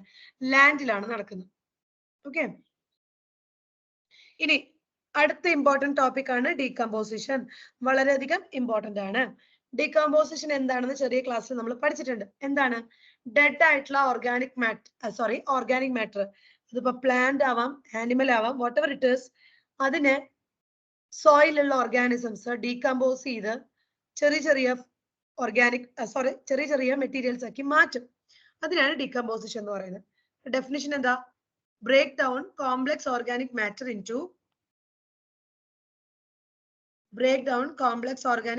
into inorganic substances like carbon dioxide, water, nutrients. ഇതിനെയാണ് ഡീകമ്പോസിഷൻ എന്ന് പറയുന്നത്. ഇനി ആ പ്ലാന്റ് മെറ്റീരിയലോ വേസ്റ്റ് മെറ്റീരിയൽ ഉണ്ടല്ലോ, അതിനെയാണ് നമ്മൾ ഡെട്രീറ്റസ് എന്ന് പറയുന്നത്. സി ഡെഡ് പ്ലാന്റ് റിമെയിൻസോ അല്ലെങ്കിൽ ആനിമൽസോ അങ്ങനെ എന്തോ ആയിക്കോട്ടെ, which is the raw material for decomposition, അതിനാണ് ഡെട്രീറ്റസ് എന്ന് പറയുന്നത്. ഓക്കെ. ഇനി ഡീകമ്പോസിഷനിൽ നടക്കുന്ന ഇമ്പോർട്ടന്റ് ആയിട്ടുള്ള സ്റ്റെപ്സ്. ഇവിടെ നിന്നാണ് ഇതുപോലെ കുറെ ക്വസ്റ്റ്യൻസ് ചോദിക്കുന്നത്. Fragmentation, leaching, catabolism, humification, mineralisation. നിങ്ങളോട് മിക്കതും ചോദിക്കാൻ പോകുന്ന ഡെഫിനിഷൻ ആയിരിക്കും കേട്ടോ. Fragmentation, leaching, catabolism, humification, mineralisation. ഞാൻ വളരെ സിമ്പിൾ ആയിട്ട് പറയുവാണെങ്കിൽ ഇതിൽ പെട്ടെന്ന് നമുക്ക് ഓർത്ത് വെക്കാവുന്നത് ഫ്രാഗ്മെന്റേഷൻ. പേരിൽ തന്നെയുണ്ട്, വലിയ പാർട്ടിക്കിളിനെ ചെറിയ പാർട്ടിക്കിൾ ആക്കുക. അതാണ് എന്ത്? ഫ്രാഗ്മെന്റേഷൻ. വലുതായിട്ട് കിടന്നിരുന്ന പാർട്ടിക്കിൾസിനെ, വേസ്റ്റിനെ സ്മോളർ പാർട്ടിക്കിൾസ് ആക്കി മാറ്റാം. നമ്മൾ ഫ്രാഗ്മെന്റ് ചെയ്യാന്ന് പറയുമ്പോൾ അതിൽ ഉദ്ദേശിക്കുന്നത് അതാണ് ഫ്രാഗ്മെന്റേഷൻ. ഇനി എൻസൈംസിന്റെ ആക്ഷൻ എന്നൊക്കെ കാണുവാണ്. കാറ്റബോളിസം നമുക്കറിയാം, നമ്മൾ മെറ്റബോളിക് റിയാക്ഷൻസ് എന്താണ്? ബ്രേക്കിംഗ് ഡൗൺ റിയാക്ഷൻസ് ആണ് എൻസൈംസിന്റെ പ്രസൻസിൽ നടക്കുന്നതൊക്കെ നമ്മൾ പഠിക്കുന്നുണ്ട്. ഓർത്ത് വെക്കാൻ എളുപ്പത്തിൽ പറയുവാണ്, ഡെഫിനിഷനിലെ എൻസൈംസിന്റെ ആക്ടിവിറ്റി എന്നൊക്കെ പറയുവാണെങ്കിൽ കാറ്റബോളിസം. ഇനി ഹ്യൂമസ് പ്രൊഡക്ഷൻ ആണെങ്കിൽ ഹ്യൂമിഫിക്കേഷൻ, ഹ്യൂമസിന്റെ പ്രൊഡക്ഷൻ ആണെങ്കിൽ ഹ്യൂമിഫിക്കേഷൻ. ഇനി ആ ഹ്യൂമസിനെയും ഡീകമ്പോസ് ചെയ്ത് അതിൽ നിന്നും മിനറൽസ്, ന്യൂട്രിയൻസ് റിലീസ് ചെയ്യുവാണെങ്കിൽ അത് മിനറലൈസേഷൻ. മനസ്സിലായോ? ഡെഫിനിഷൻ ആയിരിക്കും നിങ്ങളോട് ചോദിക്കുക. നിങ്ങൾക്ക് അവര് തന്നിരിക്കുന്ന ഡെഫിനിഷൻ കണ്ടു കഴിഞ്ഞാൽ മനസ്സിലാവണം ഇതാണ് സംഭവം എന്ന്. ഓരോന്നായിട്ട് നോക്കി നോക്കാം. ഡെട്രീറ്റിവോഴ്സ്. ഡെട്രീറ്റിവോഴ്സ് എന്ന് പറയുന്നത് എർത്ത് വർംസിനൊക്കെയാണ് നമ്മുടെ farmers friend. They break down the detritus, ആ ഡീകമ്പോസിഷന്റെ raw material, into smaller particles. ഈ പ്രോസസ്സിനെയാണ് എന്ത് പറയുന്നത്? ഫ്രാഗ്മെന്റേഷൻ. ഇനി ലീച്ചിങ് എന്ന് പറഞ്ഞാൽ എന്താ? ഇങ്ങനത്തെ ഡീകമ്പോസിഷൻ നടക്കുമ്പോൾ വാട്ടർ സോളുബിൾ ആയിട്ടുള്ള inorganic nutrients they go down to the soil horizon and get precipitated as unavailable salt. ഇതിനെയാണ് ലീച്ചിങ് എന്ന് പറയുന്നത്. Water insoluble inorganic nutrients go down into the soil horizon and get precipitated as unavailable salt. അതാണ് leaching. ഇപ്പൊ ഡെഫിനിഷനിൽ അവര് വ്യത്യസ്തമാണ് അവരുടെ definition അല്ലെ. ഇനി നോക്കിയേ, ഫംഗൽ എൻസൈംസ് അല്ലെങ്കിൽ ബാക്ടീരിയൽ എൻസൈംസ് വന്ന് ഡെട്രീറ്റസിനെ ഡിഗ്രേഡ് ചെയ്ത് സിമ്പിൾ ഓർഗാനിക് സബ്സ്റ്റൻസ് ആക്കുന്നതാണെങ്കിൽ കാറ്റബോളിസം. അതാ ഞാൻ പറഞ്ഞു, ഡെഫിനിഷനിലെ എൻസൈം എന്നൊക്കെ കാണുവാണെങ്കിൽ അത് കാറ്റബോളിസം. ഇനി അവരെന്താ പറയുന്നത്? ഈ 3 സ്റ്റെപ്പും ഇപ്പൊ പറഞ്ഞ 3 സ്റ്റെപ്പും സൈമിൾട്ടേനിയസ് ആയിട്ട് നടക്കുന്നതാണെന്ന്. It is important to note that all the above step in decomposition operate simultaneously on the detritus. Simultaneous ആയിട്ട് നടക്കുന്ന കാര്യങ്ങളാണ് ഈ 3. Fragmentation, leaching, catabolism. അടുത്തത് നിങ്ങൾ ടെക്സ്റ്റിൽ പറഞ്ഞ പോലെ ഇതാ ഒരു ട്രീ ഉണ്ട്, അതിന്റെ ഒരു ലീഫ് വീണു. ഇനി അതിൽ നടക്കുന്ന പല രീതിയിലുള്ള ഡീകമ്പോസിഷൻ ആണ്. കുറച്ച് ഇൻസെക്ട് അതുമ്മ ഫീഡ് ചെയ്യുന്നുണ്ടാവും, അങ്ങനെ കുറച്ച് ന്യൂട്രിയൻസ് വരുന്നുണ്ടാവും, ഡീകമ്പോസേഴ്സ് ആക്ട് ചെയ്യുന്നുണ്ടാവും, അതുമ്മ എർത്ത് വാംസിന്റെ ഡീകമ്പോസിഷൻ നടക്കുന്നുണ്ട്. പല രീതിയിൽ ഈ പറയുന്ന ഡെട്രീറ്റസ് വേസ്റ്റ് മെറ്റീരിയൽ ഡീകമ്പോസ് ചെയ്യുന്നുണ്ടാവും. അതിൽ നിന്നും മെറ്റീരിയൽസ്, ന്യൂട്രിയൻസ് മണ്ണിലോട്ട് എത്തുന്നുണ്ടാവും. ഇനി അൾട്ടിമേറ്റ്ലി ഇതൊക്കെ എന്ത് ചെയ്യാൻ തന്നെയാ പോകുന്നത്? ഈ മണ്ണിൽ കിടക്കുന്ന ന്യൂട്രിയൻസിനെ അൾട്ടിമേറ്റ്ലി ഇപ്പൊ ലിവിങ് ആയിട്ടുള്ള പ്ലാന്റ്സ് എന്താണ് അബ്സോർബ് ചെയ്തെടുക്കും. ഇങ്ങനെ ഒരു ന്യൂട്രിയൻ സൈക്ലിംഗ് ഇങ്ങനെ നടന്നുകൊണ്ടിരിക്കും. ഓക്കെ, അതാണ് ഈ പിക്ചറിലൂടെ പറയുന്നത്. ഇനി next step humification. It leads to the accumulation of dark colored amorphous substance called humus. ഇപ്പൊ ഹ്യൂമസിന്റെ അക്യുമുലേഷൻ പറയുവാണെങ്കിൽ അത് ഹ്യൂമിഫിക്കേഷൻ. ഇനി ഹ്യൂമസിന്റെ പ്രത്യേകത എന്താന്ന് പറയുന്നത്? It is highly resistant to microbial action. വേണമെങ്കിൽ സ്റ്റേറ്റ്മെന്റ് ആയിട്ട് ഇടാവുന്നതാണ്. Humus is highly resistant to microbial action. അത് വളരെ സ്ലോ ആയിട്ട് ഡീകമ്പോസ് ചെയ്യുള്ളൂ. ഹ്യൂമസ് വരെ ആയി എന്ന് വിചാരിക്കാം. Further break down, further decomposition slow ആയിട്ടേ നടക്കുള്ളൂ. അത് വളരെയധികം റെസിസ്റ്റന്റ് ആയിട്ടുള്ള ഒരു മെറ്റീരിയൽ ആണ്. Being colloidal in nature, it serves as reservoir of nutrients. Okay, then humus further degraded ആകും. ആരാ ചെയ്യുന്നത്? മൈക്രോ ഓർഗാനിസംസ് തന്നെയാണ്. എന്നിട്ട് അതിൽ നിന്നും ഇനോർഗാനിക് ന്യൂട്രിയൻസ് റിലീസ് ആകും. അതിനാണ് മിനറലൈസേഷൻ എന്ന് പറയുന്നത്. അപ്പൊ സ്മോളർ പാർട്ടിക്കിൾ ആക്കുന്നത് ഫ്രാഗ്മെന്റേഷൻ. ഈ മണ്ണിന്റെ അടിയിലേക്ക് പോയി അൺഅവൈലബിൾ സോൾട്ട് ആയിട്ട് സെഡിമെന്റ് ചെയ്യുന്നൊക്കെ പറഞ്ഞു കഴിഞ്ഞാൽ അത് ലീച്ചിങ്. എൻസൈംസ് വെച്ചിട്ട് ഡീകമ്പോസ് ചെയ്യുന്നത് കാറ്റബോളിസം. ഹ്യൂമസിന്റെ അക്യുമുലേഷൻ എന്ന് പറഞ്ഞു കഴിഞ്ഞാൽ ഹ്യൂമിഫിക്കേഷൻ. ഇനി ഹ്യൂമസും ഡീകമ്പോസ് ചെയ്ത് അതിൽ നിന്ന് ന്യൂട്രിയൻസ് റിലീസ് ചെയ്യാണെന്ന് പറഞ്ഞു കഴിഞ്ഞാൽ അതെന്തായിട്ട് വരും? മിനറലൈസേഷൻ ആയിട്ട് വരും. ഇനി ഈ ഡീകമ്പോസിഷൻ എന്ന് പറയുന്ന പ്രോസസ്സ് ഓക്സിജൻ ആവശ്യമായിട്ടുള്ളതാണ്. ടെമ്പറേച്ചർ, മോയ്സ്ചർ, എന്താണ് മോയ്സ്ചർ കണ്ടന്റ്, അങ്ങനത്തെ പല കാര്യങ്ങളെയും ഡിപ്പെൻഡ് ചെയ്തിരിക്കും. ഇനി ഓർത്ത് വെക്കുക കേട്ടോ ഈ കാര്യങ്ങൾ. ഈ ഡെട്രീറ്റസ് എന്തിനെയാണ് ഡീകമ്പോസ് ചെയ്യേണ്ടത്, അതിന്റെ കെമിക്കൽ നേച്ചർ വളരെ ഇമ്പോർട്ടന്റ് ആയിട്ടുള്ള കാര്യമാണ്. ഇപ്പൊ ഡെട്രീറ്റസില് ലിഗ്നിൻ, കൈറ്റിൻ ഇങ്ങനെയുള്ള കെമിക്കൽസ് ആണ് കൂടുതൽ എന്ന് വിചാരിക്കാം. ഓക്കെ, ഡീകമ്പോസിഷൻ റേറ്റ് സ്ലോ ആയിരിക്കും. So in A particular climatic condition decomposition rate will be slower if detritus is rich in lignin and chitin. ഈ ഡീകമ്പോസ് ചെയ്യേണ്ട മെറ്റീരിയൽ ലിഗ്നിൻ, കൈറ്റിൻ പോലുള്ള കെമിക്കൽസ് ആണെന്നുണ്ടെങ്കിൽ ഡീകമ്പോസിഷൻ സ്ലോ ആയിട്ട് നടക്കുള്ളൂ. At the same time nitrogen അല്ലെങ്കിൽ വേറെ water soluble ആയിട്ടുള്ള substances like sugars ഇതൊക്കെ ആണെങ്കിൽ ഡീകമ്പോസിഷൻ എങ്ങനെയായിരിക്കും? കുറച്ചും കൂടി ഫാസ്റ്റ് ആയിട്ട് നടക്കും. ഓക്കെ, അതുപോലെ തന്നെ വാം മോയിസ്റ്റ് എൻവയോൺമെന്റ് ആണ് ഡീകമ്പോസിഷനെ ഫേവർ ചെയ്യുന്നത്. ശരിയാണ്, മൈക്രോ ഓർഗാനിസത്തിന് ഗ്രോ ചെയ്യാൻ ഇഷ്ടമുള്ള സമയം എന്ന് പറയുന്നത് വളരെ കുറച്ച് വാം ആയിട്ടുള്ള മോയിസ്റ്റ് ആയിട്ടുള്ള അറ്റ്മോസ്ഫിയറിലായിരിക്കും അവർക്ക് ജീവിക്കാൻ എളുപ്പം. അപ്പൊ അവര് ഡീകമ്പോസ് ചെയ്യും. നേരെ മറിച്ച് ലോ ടെമ്പറേച്ചർ ആണ്, ഓക്സിജൻ ഇല്ലാത്തൊരു സിറ്റുവേഷൻ ആണെങ്കിൽ, എനറോബയോസിസ് ആണെങ്കിൽ ഡീകമ്പോസിഷൻ എന്ത് പറ്റും? ഇൻഹിബിഷൻ ആയിരിക്കും സംഭവിക്കുക. Okay, whereas low temperature and anaerobiosis inhibit decomposition resulting in buildup of organic materials. അപ്പോൾ ഈ പാരഗ്രാഫിൽ നിന്ന് നിങ്ങൾക്ക് നിങ്ങളോട് ചോദിക്കാവുന്നത് അവർക്ക് സ്റ്റേറ്റ്മെന്റുകളാണ്. അതായത് ലിഗ്നിനും കൈറ്റിനൊക്കെ ആണെങ്കിൽ എങ്ങനെയാണ്? ഡീകമ്പോസിഷൻ ഫാസ്റ്റ് ആയിരിക്കും, സ്ലോ ആയിരിക്കും? സ്ലോ ആയിരിക്കും. വാമും മോയിസ്റ്റും ആണെങ്കിൽ ഡീകമ്പോസിഷൻ എങ്ങനെയായിരിക്കും? ഫാസ്റ്റ് ആയിരിക്കും, സ്ലോ ആയിരിക്കും? ഫാസ്റ്റ് ആയിരിക്കും. അങ്ങനത്തെ കാര്യങ്ങളൊക്കെ വേണമെങ്കിൽ അവർക്ക് സ്റ്റേറ്റ്മെന്റ് ആയിട്ട് ചോദിക്കും. Okay, energy flow. ഈ വളരെ കടലിന്റെ അടിത്തട്ടിൽ കാണുന്ന ഒരു എക്കോസിസ്റ്റം ഒഴിച്ചു നോക്കി കഴിഞ്ഞാൽ ബാക്കി എല്ലാ എക്കോസിസ്റ്റത്തിന്റെയും അൾട്ടിമേറ്റ് സോഴ്സ് ഓഫ് എനർജി എന്ന് പറയുന്നത് ആരാണ്? സണ്ണാണ്. ഇനി സൺലൈറ്റിലെ പല വേവ് ലെങ്ത് ഓഫ് റേഡിയേഷൻസ് ഉണ്ടെന്ന് നമുക്കറിയാം. അതില് ഈ വരുന്ന റേഡിയേഷനില് ലെസ് ദാൻ 50% മാത്രമാണ് ഫോട്ടോസിന്തറ്റിക്കലി യൂസ് ചെയ്യാൻ പറ്റുന്നുള്ളൂ. അല്ലെങ്കിൽ നമുക്ക് പറയാം ഫോട്ടോസിന്തറ്റിക്കലി ആക്റ്റീവ് റേഡിയേഷൻ എന്ന് പറയാവുന്നുള്ളൂ. സണ്ണാണ് ഈ deep sea hydrothermal ecosystem മാറ്റിക്കഴിഞ്ഞാൽ ബാക്കി എല്ലാ എക്കോസിസ്റ്റത്തിന്റെയും അൾട്ടിമേറ്റ് സോഴ്സ് ഓഫ് എനർജി എന്ന് പറയുന്നത് സണ്ണാണ്. ഈ വരുന്ന സണ്ണിന്റെ റേഡിയേഷൻസിൽ ലെസ് ദാൻ 50% മാത്രമേ എന്തുള്ളൂ? പ്ലാന്റ്സ് ഫോട്ടോസിന്തസിന് വേണ്ടിയിട്ട്, അല്ലെങ്കിൽ പ്ലാന്റ്സിന് ഫോട്ടോസിന്തറ്റിക്കലി ആക്റ്റീവ് ആയിട്ട് നമുക്ക് പറയാവുന്ന റേഡിയേഷൻസ് ഉള്ളൂ. ഇത്ര വേവ് ലെങ്ത് മാത്രമല്ലേ ഫോട്ടോസിന്തസിന് അബ്സോർബ് ചെയ്യാൻ പറ്റുള്ളൂ. അതാണ് ഉദ്ദേശിക്കുന്നത്. ഇനി അതിലും 2 to 10% മാത്രമാണ് പ്ലാന്റ് അബ്സോർബ് ചെയ്യാൻ പോകുന്നുള്ളൂ. ക്ലിയർ? അപ്പൊ വരുന്ന റേഡിയേഷനിൽ ലെസ് ദാൻ 50% ആണ് photosynthetically active radiation. Plants capture only 2 to 10% of this power, and this small amount of energy sustains the entire living world. വരുന്ന എല്ലാ എനർജിയും പ്ലാന്റ് അബ്സോർബ് ചെയ്യില്ല. ആകെ 2 to 10% മാത്രമേ അവർക്ക് ആവശ്യമുള്ളൂ. അത്രയും എനർജിയാണ് ഈ ഹോൾ എക്കോസിസ്റ്റം അല്ലെങ്കിൽ ഈ ഹോൾ എർത്ത് ലൈഫിനെ സസ്റ്റെയിൻ ചെയ്യുന്നത്. ഓക്കെ, പ്ലാന്റ്സ് അല്ലെങ്കിൽ ഫോട്ടോസിന്തസിസ് ചെയ്യുന്ന ആൾക്കാരെ നമുക്ക് വിളിക്കാവുന്ന പേരെന്താ? ഇതൊന്നും ഞാൻ എക്സ്പ്ലെയിൻ ചെയ്യേണ്ടത് നിങ്ങൾക്ക് ചെറിയ ക്ലാസ്സിൽ അറിയാവുന്നതാണ്. എന്താണ്? പ്രൊഡ്യൂസേഴ്സ് അല്ലേ? അവരെ കൺസ്യൂം ചെയ്യുന്ന ആൾക്കാരെ നമ്മൾ വിളിക്കാവുന്ന പേരെന്താ? ഹെറ്ററോട്രോഫ്സ് അല്ലേ? കൺസ്യൂമേഴ്സ്. അത് പ്ലാന്റിന് ഇതാ ഒരു ഗ്രേസിംഗ് ഫുഡ് ചെയിൻ കൊടുത്തിട്ടുണ്ട്. ഗ്രേസിംഗ് ഫുഡ് ചെയിൻ എന്താ നോക്കി നോക്കിയേ, ചെറിയ ക്ലാസ്സിൽ പഠിക്കുന്ന കാര്യമാണ്. ഇതാ അവിടുത്തെ പ്രൊഡ്യൂസർ ഒരു ഗ്രാസ് ആണ്. ഗ്രാസ് ആണ് ഫോട്ടോസിന്തസിസ് ചെയ്ത് ഫുഡ് പ്രൊഡ്യൂസ് ചെയ്യുന്നത്.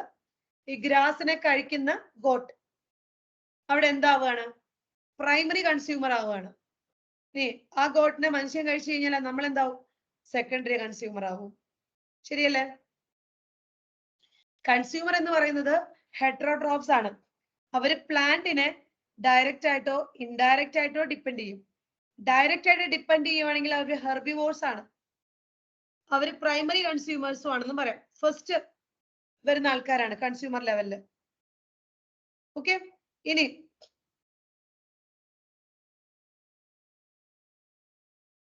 ഇത് നോക്കി നോക്കിയേ, ശരിയല്ലേ? Diagrammatic representation of trophic levels. Trophic levels എന്താ? ട്രോഫിക് ലെവൽ ഈ ഓരോ സ്റ്റെപ്പിനെയും അല്ലേ നമ്മൾ പറയുന്നത് ട്രോഫിക് ലെവൽ എന്ന്. ഫസ്റ്റ് ട്രോഫിക് ലെവൽ എപ്പോഴും ആരായിരിക്കും? പ്രൊഡ്യൂസേഴ്സ് ആയിരിക്കും. ഒരു അക്വാറ്റിക് എക്കോസിസ്റ്റം ആണെങ്കിൽ അവിടെ ഫൈറ്റോ പ്ലാങ്ക്ടൺസ് ആണ് പ്രൊഡ്യൂസർ ആയിട്ട് വരിക. നേരെ മറിച്ച് ഒരു ടെറസ്ട്രിയൽ എക്കോസിസ്റ്റം നോക്കുവാണെങ്കിൽ ഗ്രാസോ ട്രീസോ അവരൊക്കെ ആയിരിക്കും പ്രൊഡ്യൂസർ. ഇനി ഹെർബിവോർ ലെവലിലോട്ട് നോക്കുവാണെങ്കിൽ second trophic level aquatic ecosystem ആണെങ്കിൽ സൂ പ്ലാങ്ക്ടൺസ് ആയിരിക്കും ആ ലെവലിൽ വരുന്നത്. ടെറസ്ട്രിയലോട്ട് വരുവാണെങ്കിൽ ഗ്രാസ് ഹോപ്പറോ കവോ ഒക്കെ ആയിരിക്കും. ഇനി തേർഡ് ട്രോഫിക് ലെവൽ അക്വാറ്റിക് ആണെങ്കിൽ ഫിഷ് ആയിരിക്കും, അല്ലെങ്കിൽ ടെറസ്ട്രിയൽ ആണെങ്കിൽ ബേർഡ്സ്, വൂൾഫ് അവരൊക്കെ ആയിരിക്കാം. ടെർഷ്യറി കൺസ്യൂമർ ആയിട്ട് വരുന്ന അല്ലെങ്കിൽ നെക്സ്റ്റ് ഫോർത്ത് ട്രോഫിക് ലെവലിൽ വരുന്നത് നമ്മൾ ആരെങ്കിലൊക്കെ ആയിരിക്കും. ഹയസ്റ്റ് ട്രോഫിക് ലെവലിൽ വരുന്ന ആൾക്കാർ. ഇതറിയാലോ ഈ സംഭവം. ഈ എനർജി ഫ്ലോ എങ്ങനെയാന്ന് പറഞ്ഞേ. എമൗണ്ട് ഓഫ് എനർജിക്ക് എന്ത് പറ്റും? ഒരു ട്രോഫിക് ലെവലിൽ നിന്ന് വേറെ ട്രോഫിക് ലെവലിലോട്ട് പോകുമ്പോ, അല്ലെങ്കിൽ ലോവർ ട്രോഫിക് ലെവലിൽ നിന്ന് ഹയർ ട്രോഫിക് ലെവലിലോട്ട് പോകുമ്പോ എനർജിക്ക് എന്ത് പറ്റുന്നു എന്ന് പറഞ്ഞേ. അതാണ് ഇവിടെ വളരെ ഇമ്പോർട്ടന്റ് ആയിട്ടുള്ള ഒരു പോയിന്റ്. എന്തായിരിക്കും? എനർജിക്ക് എന്ത് പറ്റും? 10%.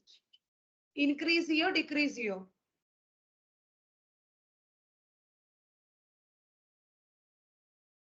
പ്ലാന്റ് അല്ലെങ്കിൽ പ്രൊഡ്യൂസർ ഒരുപാട് എനർജി കയ്യിൽ പിടിച്ചിട്ടുണ്ട്. അത് അതിന്റെ ആവശ്യത്തിന് കഴിഞ്ഞ് ബാക്കി വരുന്നതേ ആർക്ക് കൊടുക്കുള്ളൂ? പ്രൈമറി കൺസ്യൂമർക്ക് കൊടുക്കുള്ളൂ. അത് അതിന്റെ ആവശ്യത്തിന് എടുത്ത് ബാക്കി വരുന്നതേ സെക്കൻഡറിക്ക് കൊടുക്കുള്ളൂ. അപ്പൊ എനർജിക്ക് എന്താ പറ്റിക്കൊണ്ടിരിക്കുന്നത്? What happens to the energy? കുറയല്ലേ ചെയ്യുന്നത്? എനർജി കുറയല്ലേ ചെയ്യുന്നത്? അതാണ് ഇമ്പോർട്ടന്റ് കേട്ടോ. ലോവർ ട്രോഫിക് ലെവൽ, അതായത് ഫസ്റ്റ് ട്രോഫിക് ലെവൽ, അതല്ല lower trophic level, highest trophic ലെവലിലേക്ക് പോകുമ്പോ എനർജി കുറയുവാണ് ചെയ്യുന്നത്. കാരണം ഉണ്ടാക്കിയ ആളാരാ? പ്രൊഡ്യൂസറാ. കിട്ടിയത് മുഴുവൻ മറ്റാൾക്ക് കൊടുക്കുന്നില്ല. അതിന്റെ ആവശ്യത്തിന് എടുത്ത് ബാക്കി വരുന്നതേ കൊടുക്കുന്നുള്ളൂ. ഇപ്പൊ എനർജി ഫ്ലോ നോക്കുമ്പോ from lowest trophic level to the highest trophic level energy കുറഞ്ഞാണ് വരുന്നത്. ഓക്കെ, ഇനി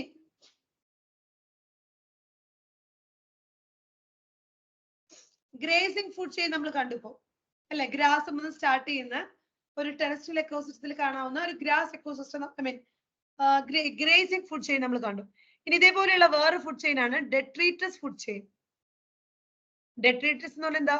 ഡീകമ്പോസിഷന്റെ റോ മെറ്റീരിയൽ. അപ്പൊ ഒരു ഓർഗാനിസം ഡെഡ് ആവുമ്പോഴാണ് ഡെട്രീറ്റസ് ഫുഡ് ചെയിൻ സ്റ്റാർട്ട് ചെയ്യുന്നത് അല്ലെ? ഫുഡ് ചെയിൻ പല രീതിയിൽ വരാം. ഗ്രേസിംഗ് എന്ന് പറയുമ്പോൾ സാധാരണ രീതിയിൽ നമ്മുടെ പ്രൊഡ്യൂസറിൽ നിന്നുള്ള സ്റ്റാർട്ട് ചെയ്യുന്ന, ഗ്രാസിൽ നിന്ന് സ്റ്റാർട്ട് ചെയ്യുന്ന ഒരു ഫുഡ് ചെയിൻ. ഇനി അത് കൂടാണ്ട് ഒരു ഓർഗാനിസത്തിന്റെ ഡെത്തിൽ നിന്ന് സ്റ്റാർട്ട് ചെയ്യുന്ന ഒരു ഫുഡ് ചെയിൻ ഉണ്ട്, അതാണ് detritus food chain. It begins with dead organic matter. Detritus ആണ്. ഇപ്പൊ എന്തായിരിക്കും ഇവിടെ നടക്കാൻ പോകുന്നത്? ഡെഡ് ഓർഗാനിക് മാറ്ററിനെ ഡീകമ്പോസേഴ്സ് വന്ന് ഡീകമ്പോസ് ചെയ്യും. അതും ഒരു ഹെറ്ററോട്രോഫിക് ന്യൂട്രീഷൻ തന്നെയാണ് അല്ലെ? ഇനി ഇവരെ പറയുന്ന വേറൊരു പേരുണ്ട്. ഇങ്ങനെ ഡെഡ് ആൻഡ് ഡീക്കേയിങ് മാറ്ററിനെ യൂസ് ചെയ്യുന്ന ആൾക്കാരെ പറയുന്ന വേറൊരു പേരുണ്ട്, നമ്മൾ പറയാറുണ്ട് സാപ്രോട്രോഫ്സ് അല്ലെങ്കിൽ സാപ്രോഫൈറ്റ്സ് എന്ന്. ഇവരെങ്ങനെയാ ചെയ്യുന്നത്? ഇവർ എൻസൈംസിനെ റിലീസ് ചെയ്യും പുറത്തോട്ട്, അതിനെ ബ്രേക്ക് ചെയ്യും, ഓർഗാനിക് മെറ്റീരിയലിനെ സിമ്പിൾ ആക്കിയതിനു ശേഷം അവരെ അബ്സോർബ് ചെയ്തെടുക്കും. So decomposers secrete digestive enzymes that break down dead and waste materials into simple inorganic materials which are subsequently absorbed by them. ഇത്ര ഓർത്താൽ മതി. എന്താണ് DFC എന്ന് ഓർക്കുക? ഡെഡ് ഓർഗാനിക് മാറ്ററിനെ ഡീകമ്പോസ് ചെയ്ത് തുടങ്ങുക, അതാണ് ഡെട്രീറ്റസ് ഫുഡ് ചെയിൻ. ഓക്കെ, ഇനി ഒരു അക്വാറ്റിക് എക്കോസിസ്റ്റത്തില് ഈ ഗ്രേസിംഗ് ഫുഡ് ചെയിൻ ആണ് മേജർ കൺഡ്യൂട്ട് ഓഫ് എനർജി ഫ്ലോ എന്ന് പറയുന്നത്. നേരെ മറിച്ച് ലാൻഡ് എക്കോസിസ്റ്റത്തിൽ നോക്കുവാണെങ്കിൽ, ടെറസ്ട്രിയൽ എക്കോസിസ്റ്റം നോക്കുവാണെങ്കിൽ DFC ആണ് മെയിൻ എന്ന് പറയുന്നത്. A much larger fraction of energy flows through the detritus food chain than through GFC. ഇനി ഫുഡ് വെബ് എന്ന് പറയുന്ന കൺസെപ്റ്റ് എന്താ? ഫുഡ് വെബ്, ഫുഡ് ചെയിൻ എന്ന് പറഞ്ഞു കഴിഞ്ഞാൽ ഫുഡ് ചെയിൻ എന്താ? നമ്മളിപ്പോ കണ്ടത്, ഒരാളുണ്ടായിരിക്കും, അയാളെ ഒരാൾ ഈറ്റ് ചെയ്യും, അയാളെ വേറൊരാൾ ഈറ്റ് ചെയ്യും, അങ്ങനെ ഈറ്റിംഗ് ആൻഡ് ബീയിങ് ഈറ്റൺ, അതാണ് ഫുഡ് ചെയിൻ. ഇനി ഇന്റർ കണക്റ്റഡ് ആയിട്ട് വരുന്ന ഫുഡ് ചെയിൻസ്, അതാണ് എന്ത്? Food web.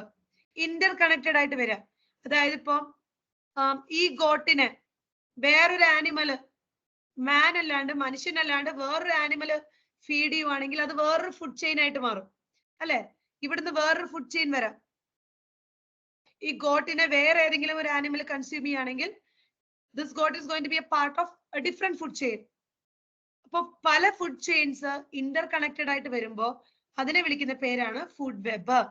നേച്ചറില് ഒരിക്കലും ഒരു ഒറ്റ ലൈനായിട്ട് ഫുഡ് ചെയിൻ നിൽക്കില്ല.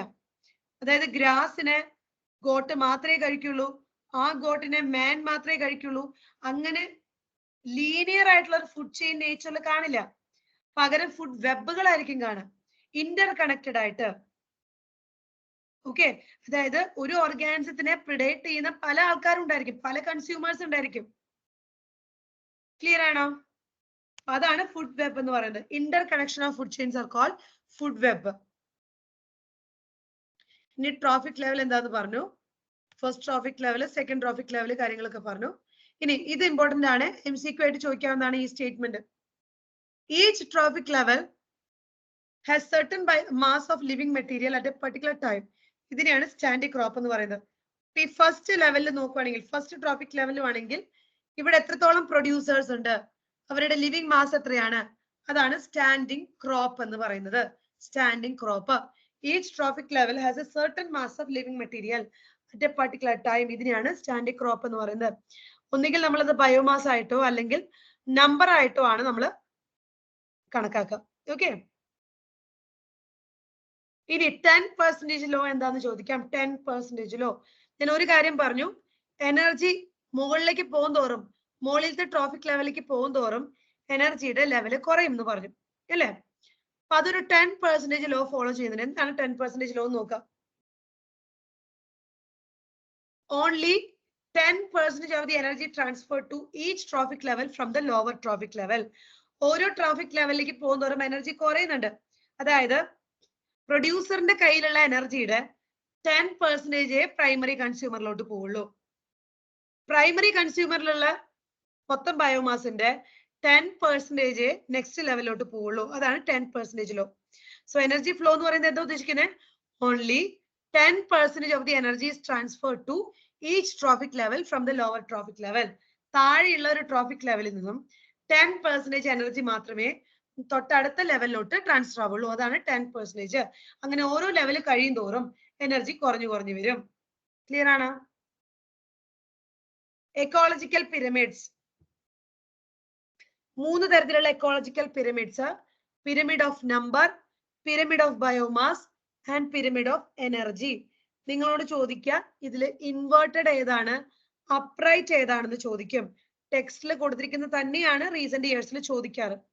അപ്പൊ 3 പിരമിഡ്സ് ആണ് നമ്മൾ പറയുന്നത്: നമ്പർ, ബയോമാസ്, എനർജി. ഇതില് പിരമിഡ് ഓഫ് എനർജി എന്ന് പറയുന്നത് ഇത് എപ്പോഴും അപ്രൈറ്റ് ആയിരിക്കും. പിരമിഡ് ഓഫ് എനർജി എപ്പോഴും അപ്രൈറ്റ് ആയിരിക്കും. അപ്രൈറ്റ് എന്ന് പറഞ്ഞാൽ എന്താണെന്നറിയോ? അല്ലെങ്കിൽ ഒരു പിരമിഡിന്റെ ബേസിക് ഷേപ്പ് എന്ന് പറയുന്നത് താഴെ എക്സ്പാൻഡഡ് ആയിരിക്കും, മുകളിലേക്ക് വരുമ്പോ അപ്പെക്സിലോട്ട് വരുമ്പോ നേരോ. ഇതാണ് ഒരു പിരമിഡ് എന്ന് പറയുന്നത് അല്ലെ, ശരിയല്ലേ? ബേസ് പോർഷൻ എക്സ്പാൻഡഡ് ആയിട്ടും മുകളിലോട്ട് വരുമ്പോ നേരോ ആയിട്ട് പോരുന്നതുമാണ് പിരമിഡ് എന്ന് പറയുന്നത്. അപ്പോ നമുക്കറിയാം എനർജി നോക്കുവാണെങ്കിൽ താഴത്തെ ട്രോഫിക് ലെവലിലാണ് എനർജി കൂടുതൽ. അപ്പൊ അത് എന്താണ്? എക്സ്പാൻഡഡ് ആണ്. മുകളിലോട്ട് വരും തോറും എനർജിക്ക് എന്ത് പറ്റും? കുറഞ്ഞു കുറഞ്ഞു വരുവാണ് ചെയ്യുന്നത്. സോ അതുകൊണ്ട് ഒരിക്കലും പ്രൊഡ്യൂസറിന് എനർജി കുറവ്, തൊട്ടടുത്ത് കിടക്കുന്ന കൺസ്യൂമറിന് കൂടുതല്, അതിന്റെ അടുത്ത് കിടക്കുന്ന നെക്സ്റ്റ് കൺസ്യൂമറിന് കൂടുതല്, അങ്ങനെ ഒരിക്കലും എനർജിയുടെ പിരമിഡ് വരില്ല. സോ എനർജിയുടെ പിരമിഡ് എന്ന് പറയുന്നത് എപ്പോഴും എന്ത് തന്നെയായിരിക്കും? അപ്രൈറ്റ് ആയിരിക്കും. ക്ലിയർ ആണോ? അതായത് പ്രൊഡ്യൂസറിന്റെ ലെവലിലായിരിക്കും എനർജി എപ്പോഴും കൂടുതൽ. അതാണ് അപ്രൈറ്റ് ആയിരിക്കും എന്ന് പറയുന്നത്. C N ideal pyramid of energy നോക്കി നോക്കാം. ഇത്രയും ജൂൾ എനർജിയാണ്, അതുകൊണ്ടാണ് ജൂൾ കൊടുത്തിരിക്കുന്നത് കേട്ടോ, യൂണിറ്റ് ആയിട്ട്. C 10 lakh joule of sunlight പറയുന്നുണ്ട്. ഇതിലെ 1% ആണ് എന്ത് ചെയ്തിരിക്കുന്നത്? നമ്മുടെ പ്രൊഡ്യൂസർ കൺവേർട്ട് ചെയ്ത് അതിന്റെ ബയോമാസ് ആക്കിയിരിക്കുന്നത്. നോക്കിയാൽ മതി 10 lakhന്റെ 1% ആണോ ഈ കൊടുത്തിരിക്കുന്നതെന്ന്. ഇനി അതിന്റെ എത്ര പെർസെന്റേജ് മുകളിലേക്ക് പോയിട്ടുണ്ടെന്ന് നോക്കി നോക്കിയേ. അതിന്റെ എത്ര പെർസെന്റേജ് മുകളിലേക്ക് പോയിട്ടുണ്ടെന്ന് നോക്കിയിട്ട് പറഞ്ഞേ. തൊട്ടടുത്ത ലെവലിൽ കിടക്കുന്ന ആൾക്കാർ, ഇവര് പ്രൊഡ്യൂസേഴ്സ്, ഇവര് പ്രൈമറി കൺസ്യൂമേഴ്സ്, അവർക്ക് എത്ര എനർജിയാണ് അവർക്കുള്ളത്? 1000 ജൂൾ ആണ്. എത്ര പെർസെന്റേജ് പോയി നോക്കി നോക്കിയേ. 10,000ന്റെ എത്ര പെർസെന്റേജ് ആണ് 1000 എന്ന് പറയാം? എത്രയാണ്? പറ, എത്ര പെർസെന്റേജ് ആണെന്ന് പറ.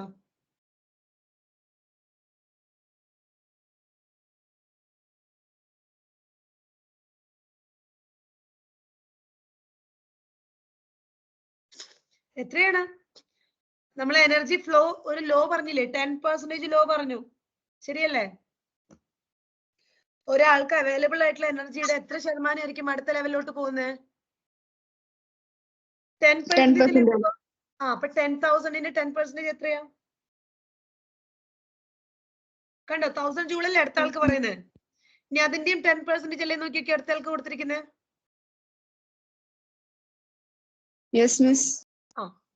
10% ലോട്ടോ. ഞാനത് മനസ്സിലാവാൻ വേണ്ടിട്ട് കാണിച്ചതാണ്, ഓർത്ത് വെക്കാൻ വേണ്ടിട്ട്. ഓക്കെ, വരുന്ന സൺലൈറ്റിന്റെ 1% യൂസ് ചെയ്തായിട്ട് പറയുന്നുള്ളൂ.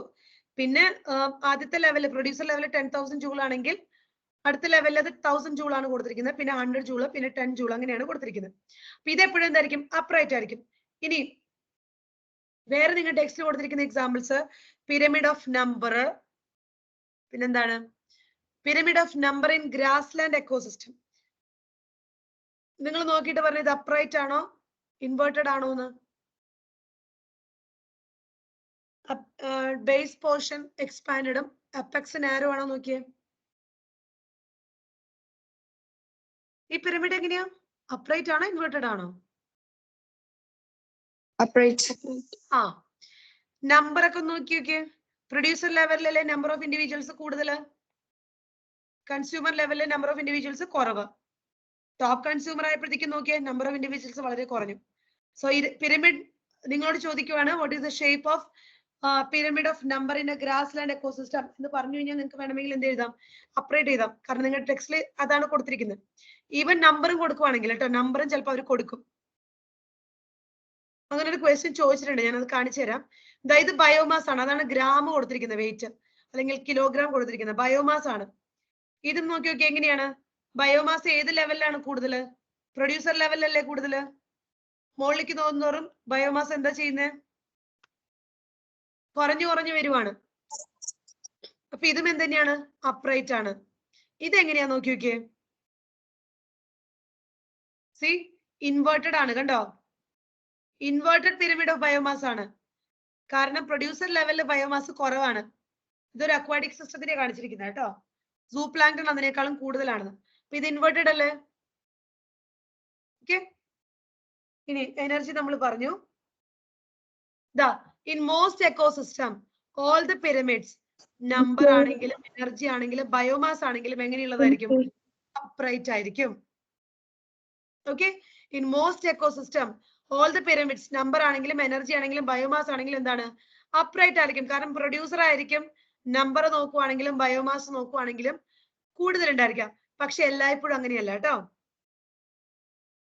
എനർജി ഇപ്പോഴും അങ്ങനെ തന്നെയാണ്. മറ്റതിൽ ചെറിയ ചെറിയ വേരിയേഷൻ എക്സെപ്ഷൻസ് ഒക്കെ ഉണ്ട്. ഇത് സ്ഥിരം ചോദിക്കാറുണ്ട്. The pyramid of biomass in sea. The pyramid ബയോമാസിന്റെ പിരമിഡ് സിയിൽ നോക്കുവാണെങ്കിൽ ജനറലി അത് എങ്ങനെയാണെന്നാ പറയുന്നത്? ഇൻവേർട്ടഡ് ആണ്. കാരണം എന്താ? ഫൈറ്റോ പ്ലാങ്ക്ടന്റെ ബയോമാസ് തൊട്ടടുത്ത ലെവലായിട്ടുള്ള ഫിഷിനെ വെച്ച് നോക്കുമ്പോൾ കുറവാണ്. അപ്പൊ സിയില് പിരമിഡ് ഓഫ് ബയോമാസ് എന്ന് പറയുന്നത് ജനറലി എങ്ങനെയാണെന്നാ പറയുന്നത്? ഇൻവേർട്ടഡ് ആണ്. ഇത് ചോദിക്കാറുണ്ട് കേട്ടോ പ്രീവിയസ് ഇയറിൽ. ഇൻവേർട്ടഡ് ആണ്. പിന്നെ കുറച്ച് ക്വസ്റ്റ്യൻസ് വേഗം പറഞ്ഞ questions. Identify the correct statement. വേഗം നോക്കിയിട്ട് പറ.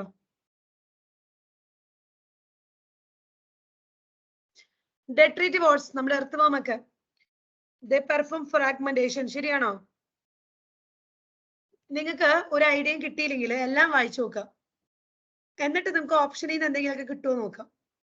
എല്ലാ ഓപ്ഷൻസും വായിച്ചു നോക്കേ. The humus is further degraded by some microbes during mineralization. ശരിയാണ്?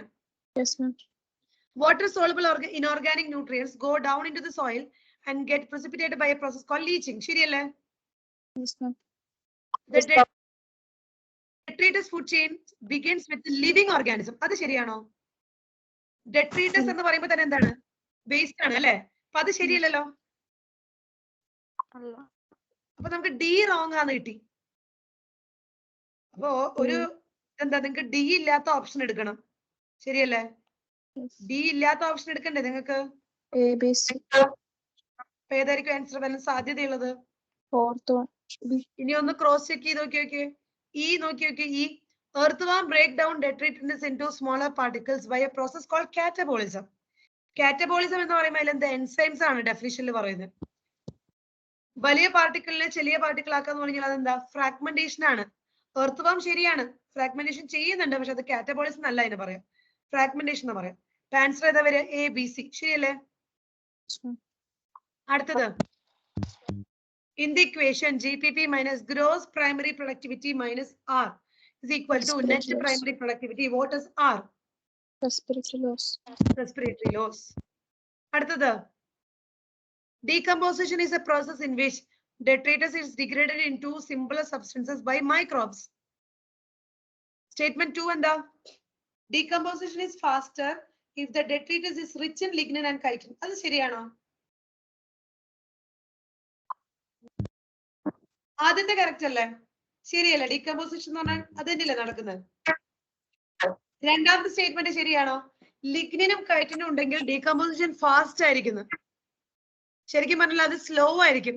അപ്പൊ ഇവിടെ സ്റ്റേറ്റ്മെന്റ് 2 ആക്ച്വലി റോങ് ആണ്. നൈട്രജൻ അല്ലെങ്കിൽ അതുപോലെയുള്ള ഷുഗറുകൾ, വാട്ടർ സോളുബിൾ ആയിട്ടുള്ള ഷുഗർ വരുവാണെങ്കിൽ ഡീകമ്പോസിഷൻ ഫാസ്റ്റ് ആയിരിക്കും. ലിഗ്നിനോ കൈറ്റിനോ ഒക്കെ ആണെങ്കിൽ ഡീകമ്പോസിഷൻ സ്ലോ ആയിരിക്കും. അപ്പൊ ഈ സ്റ്റേറ്റ്മെന്റ് റോങ് ആണ്. ക്ലിയർ ആണോ? അടുത്തത് ദാ വീണ്ടും ഞാൻ പറഞ്ഞു ഡീകമ്പോസിഷൻ, പ്രൊഡക്ടിവിറ്റി ഇതൊക്കെ വളരെ ഇമ്പോർട്ടന്റ് ആയിട്ടുള്ള ടോപ്പിക് ആണ് ഇതിൽ. Detritivores break down detritus into smaller particle. ആ പ്രോസസ്സിന് പറയുന്ന പേര് സ്മോളർ പാർട്ടിക്കിൾ ആക്കുക. അതിന് പറയുന്ന പേരെന്താ? ഫ്രാഗ്മെന്റേഷൻ അല്ലേ?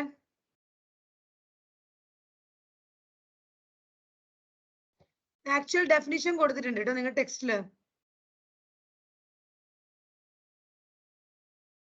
ഒരു സെക്കൻഡ്.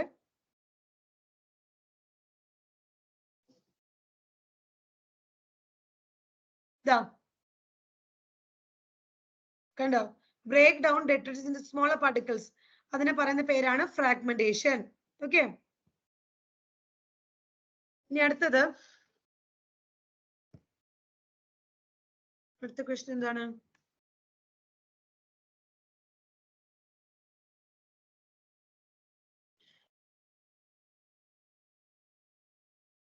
ഇത് which of the following statement is not correct?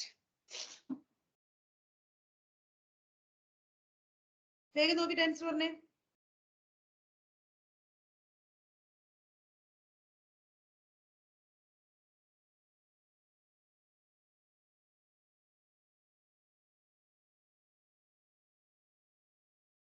വേഗം നോക്കിട്ട് ആൻസർ പറയൂ കേട്ടോ.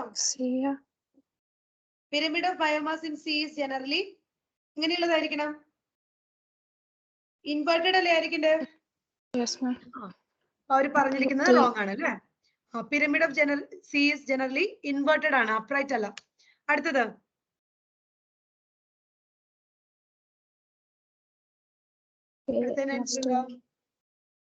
Respiration loss. അടുത്തത്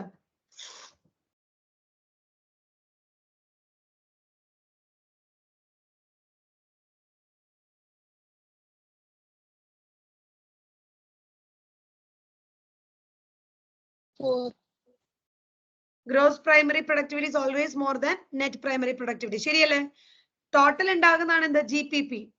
അതിൽ നിന്ന് റെസ്പിറേഷൻ ലോസ് കഴിഞ്ഞിട്ട് വരുന്നതാണ് എന്ത്? NPP. So GPP is going to be more than NPP. Last ഓപ്ഷനിൽ വരിക. ഓക്കെ. അടുത്തത്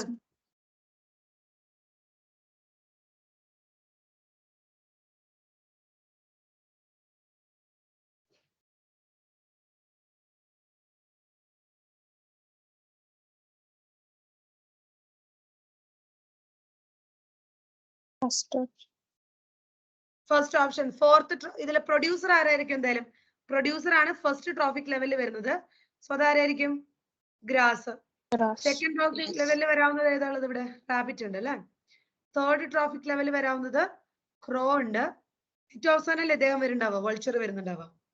ഓക്കെ. അടുത്തത് ഇതാ ഞാൻ പറഞ്ഞത്. ചിലപ്പോ അവരൊരു എമൗണ്ട് ഒക്കെ തന്നിട്ട് നിങ്ങളോട് ആ പിരമിഡ് എങ്ങനെയുള്ളതാന്ന് ചോദിക്കും.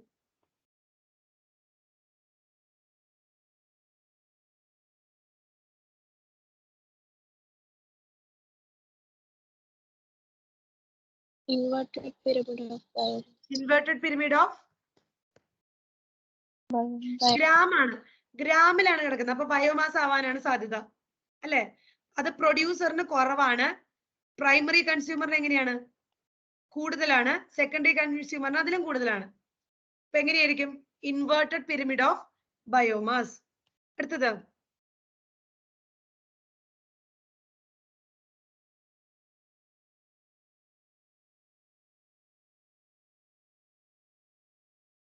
pyramid of biomass.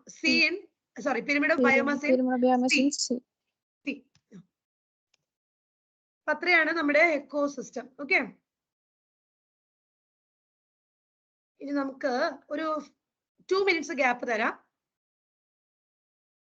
അത് കഴിഞ്ഞിട്ട് നമുക്ക് എന്താണ് എടുക്കാം കേട്ടോ. ഒരു 2 minutes ഗ്യാപ്പ്. അടുത്ത ചാപ്റ്റർ എടുക്കാൻ പോവാണ്.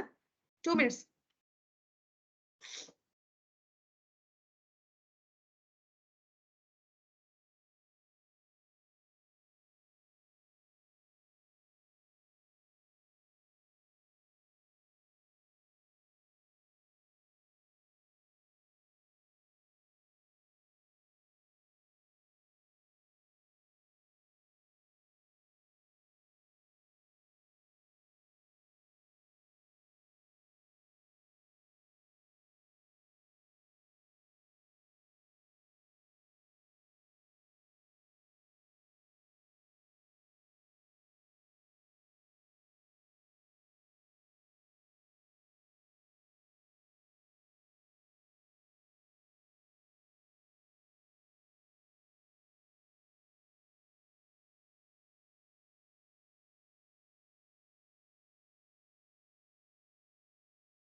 ഓക്കെ, കാണാലോ? കണ്ടൂടെ? Yes, ma'am. ഓക്കെ, പിന്നെ അടുത്ത ചാപ്റ്റർ ആണ് ബയോഡൈവേഴ്സിറ്റി ആൻഡ് കൺസർവേഷൻ. ഓക്കെ, എന്താ ബയോഡൈവേഴ്സിറ്റി എന്ന് പറഞ്ഞു കഴിഞ്ഞാല്? ബയോഡൈവേഴ്സിറ്റി പല രീതിയിലുള്ള ഓർഗാനിസംസ് കാണും അല്ലെ? നിങ്ങൾ ഫസ്റ്റ് ലിവിങ് വേൾഡ് എന്ന് പറയുന്ന ചാപ്റ്ററിൽ ചുമ്മാ പറഞ്ഞു പോകുന്നുണ്ട്. വെറൈറ്റി ഓഫ് ഓർഗാനിസംസ്, പല രീതിയിലുള്ള ഓർഗാനിസംസ് ഈ എർത്തിലുണ്ട്. അതാണ് ബയോഡൈവേഴ്സിറ്റി എന്ന് പറയുന്നത്. അപ്പൊ നിങ്ങളുടെയൊക്കെ ഒരു സയന്റിസ്റ്റിന്റെ പേര് കൊടുത്തിട്ട് ഈ ടേം പോപ്പുലറൈസ് ചെയ്തിട്ടുള്ള കേട്ടോ. Biodiversity is a term popularised by the sociobiologist Edward Wilson to describe combined diversity at all the levels of biological organization. ഏതൊക്കെ തരത്തിലുള്ള ഡൈവേഴ്സിറ്റി ആണ് നമ്മൾ പറയുന്നത്?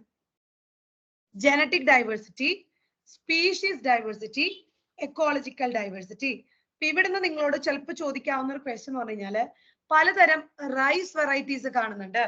അതായത് ഒരു സ്പീഷീസിൽ പലതരത്തിലുള്ള സ്ട്രെയിൻസ് കാണുന്നുണ്ട്, പല രീതിയിലുള്ള വെറൈറ്റീസ് കാണുന്നുണ്ട്. അത് ഏത് ഡൈവേഴ്സിറ്റി ആണെന്ന് ചോദിക്കാം. ജനറ്റിക് ഡൈവേഴ്സിറ്റി ആണ്. പലതരത്തിലുള്ള സ്പീഷീസുകൾ കാണുന്നത് എന്ത് ഡൈവേഴ്സിറ്റി ആയിരിക്കും? Species diversity. പല രീതിയിലുള്ള എക്കോസിസ്റ്റം കാണുന്നത് എക്കോസിസ്റ്റം അല്ലെങ്കിൽ എക്കോളജിക്കൽ ഡൈവേഴ്സിറ്റി എന്നും പറയാം. ഓക്കെ, ഇപ്പൊ ഡൈവേഴ്സിറ്റി എന്ന് പറയുമ്പോൾ ജനറ്റിക്, സ്പീഷീസ്, എക്കോളജിക്കൽ എന്തും ആവാം, എല്ലാം പലതരത്തിലുണ്ട്. സോ ജനറ്റിക് ഡൈവേഴ്സിറ്റി എന്ന് പറഞ്ഞാൽ ഉദ്ദേശിക്കുന്നത് എന്താ? A single species might show high diversity at the genetic level. Genetic ലെവലില് ഡൈവേഴ്സിറ്റി കാണിക്കാം. അതിനൊരു എക്സാമ്പിൾ കൊടുത്തിട്ടുണ്ട്. റോവോൾഫിയ വൊമിറ്റോറിയ എന്ന് പറയുന്ന ഒരു പ്ലാന്റ് പല രീതിയിലുള്ള വേരിയേഷൻസ്, ജനറ്റിക് വേരിയേഷൻസ് കാണിക്കും. അതുകൊണ്ട് തന്നെ അതിന്റെ പൊട്ടൻസിയും അതിലൊരു ആക്റ്റീവ് കെമിക്കൽ ഉണ്ട് റിസർപ്പൈൻ എന്ന് പറയുന്നത്, അതിന്റെ കോൺസെൻട്രേഷനിലൊക്കെ ചേഞ്ച് വരും. അതായത് ഒരു പ്ലാന്റ്, ഒരു പർട്ടിക്കുലർ പ്ലാന്റ് സ്പീഷീസ്, ആ പ്ലാന്റ് സ്പീഷീസിൽ പലതരത്തിലുള്ള ജനറ്റിക് വേരിയേഷൻസ്, അതുകൊണ്ട് എന്തുണ്ടാവും പറയുന്നത്? പൊട്ടൻസി അല്ലെങ്കിൽ concentration of an active chemical reserpine അതിൽ വ്യത്യാസം വരാം. അതുപോലെ റൈസ്, നമ്മുടെ റൈസ് നോക്കുവാണെങ്കിൽ more than 50,000 genetically different strains of rice ഉണ്ട്, 1000 വെറൈറ്റീസ് ഓഫ് മാംഗോ ഉണ്ട്. ഇതൊക്കെ എന്ത് ഡൈവേഴ്സിറ്റി എന്ന് പറയുന്നത്? Genetic diversity. നിങ്ങളോട് ചോദിക്കുവാണ്, there are 1000 varieties of mango in India. What kind of diversity is it? Genetic diversity. Okay. ഇനി സ്പീഷീസ് എന്താ പറയുന്നത്? സ്പീഷീസ് ലെവലിൽ കാണുന്ന ഡൈവേഴ്സിറ്റി. ഫോർ എക്സാമ്പിൾ നോക്കുവാണെങ്കിൽ ആംഫിബിയൻ സ്പീഷീസ് എടുത്ത് നോക്കുവാണെങ്കിൽ പലതരത്തിലുള്ള ആംഫിബിയൻ സ്പീഷീസുകളെ വെസ്റ്റേൺ ഗട്ടിൽ കാണാം കമ്പയർഡ് ടു ഈസ്റ്റേൺ ഗട്ട്. ചിലപ്പോൾ സ്റ്റേറ്റ്മെന്റ് ചോദിക്കാം കേട്ടോ.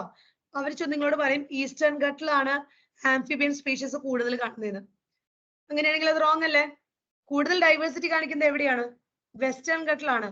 ഈസ്റ്റേൺ ഗട്ടിലല്ല സ്പീഷീസ് ഡൈവേഴ്സിറ്റി കൂടുതൽ കാണിക്കുന്നത്. അങ്ങനെ സ്റ്റേറ്റ്മെന്റ് ആയിട്ട് എടുത്ത് ചോദിക്കാം. The diversity at the species level, for example, the western gut have greater amphibian species diversity than eastern gut. ഇനി ecosystem level വരുന്ന diversity, desert, rainforest, mangroves, coral reef, ഇതൊക്കെ പലതരത്തിലുള്ള എക്കോസിസ്റ്റംസ് ആണ്. അങ്ങനെ ഗ്രേറ്റർ എക്കോസിസ്റ്റം ഡൈവേഴ്സിറ്റി കാണിക്കുക, അതാണ് ecological diversity എന്ന് പറയുന്നത്. ഇന്ത്യയിൽ നല്ല രീതിയിലുള്ള എക്കോസിസ്റ്റം ഡൈവേഴ്സിറ്റി ഉണ്ടെന്നാണ് പറയുന്നത്. ഓക്കെ, ഇതാണ് 3 level of diversity: genetic, species, ecological. Ini, how many species are there in on Earth and how many in India? ഇതില് ഈ ചാപ്റ്ററിൽ ഒരുപാട് കണക്കുകൾ പറയുന്നുണ്ട്. ഞാൻ ഇവിടെ അതെല്ലാം ഇൻക്ലൂഡ് ചെയ്തിട്ടില്ല, കാരണം എല്ലാം ഞാനിപ്പോ നിങ്ങൾക്ക് പറഞ്ഞതിൽ കാര്യമില്ല, നിങ്ങൾ വായിക്കാൻ വേണം. ഞാൻ കൂടുതൽ ചോദിച്ചു കണ്ടിരിക്കുന്ന കുറച്ച് പോർഷൻസ് ആണ് എടുത്തിരിക്കുന്നത്. നമ്പേഴ്സ് ഒക്കെ ഉണ്ട്, ഇഷ്ടംപോലെ നമ്പേഴ്സ് ഉണ്ട്, അവർക്ക് അതും ചോദിക്കാം. സോ എനിവേ നമുക്കിപ്പോ നോക്കാം എന്തൊക്കെയാണെന്ന്. അക്കോർഡിംഗ് ടു IUCN, IUCNന്റെ ഫുൾ ഫോം വേണമെങ്കിൽ ചോദിക്കാം കേട്ടോ. International Union for conservation of Nature and Natural Resource. 2004 കണക്ക് വെച്ചിട്ട് പറഞ്ഞിരിക്കുന്നത് the total number of plant and animal species രണ്ടുപേരെയും കൂട്ടിയിട്ട് describe so far is slightly more than 1.5 million. IUCN 2004 കണക്ക് വെച്ച് പറഞ്ഞിരിക്കുന്നത് സ്ലൈറ്റ്ലി മോർ ദാൻ 1.5 മില്യൺ. അപ്പൊ അവർക്ക് ഓപ്ഷൻ കൊടുക്കണമെങ്കിൽ വേണമെങ്കിൽ ബില്യൺ കൊടുക്കാം.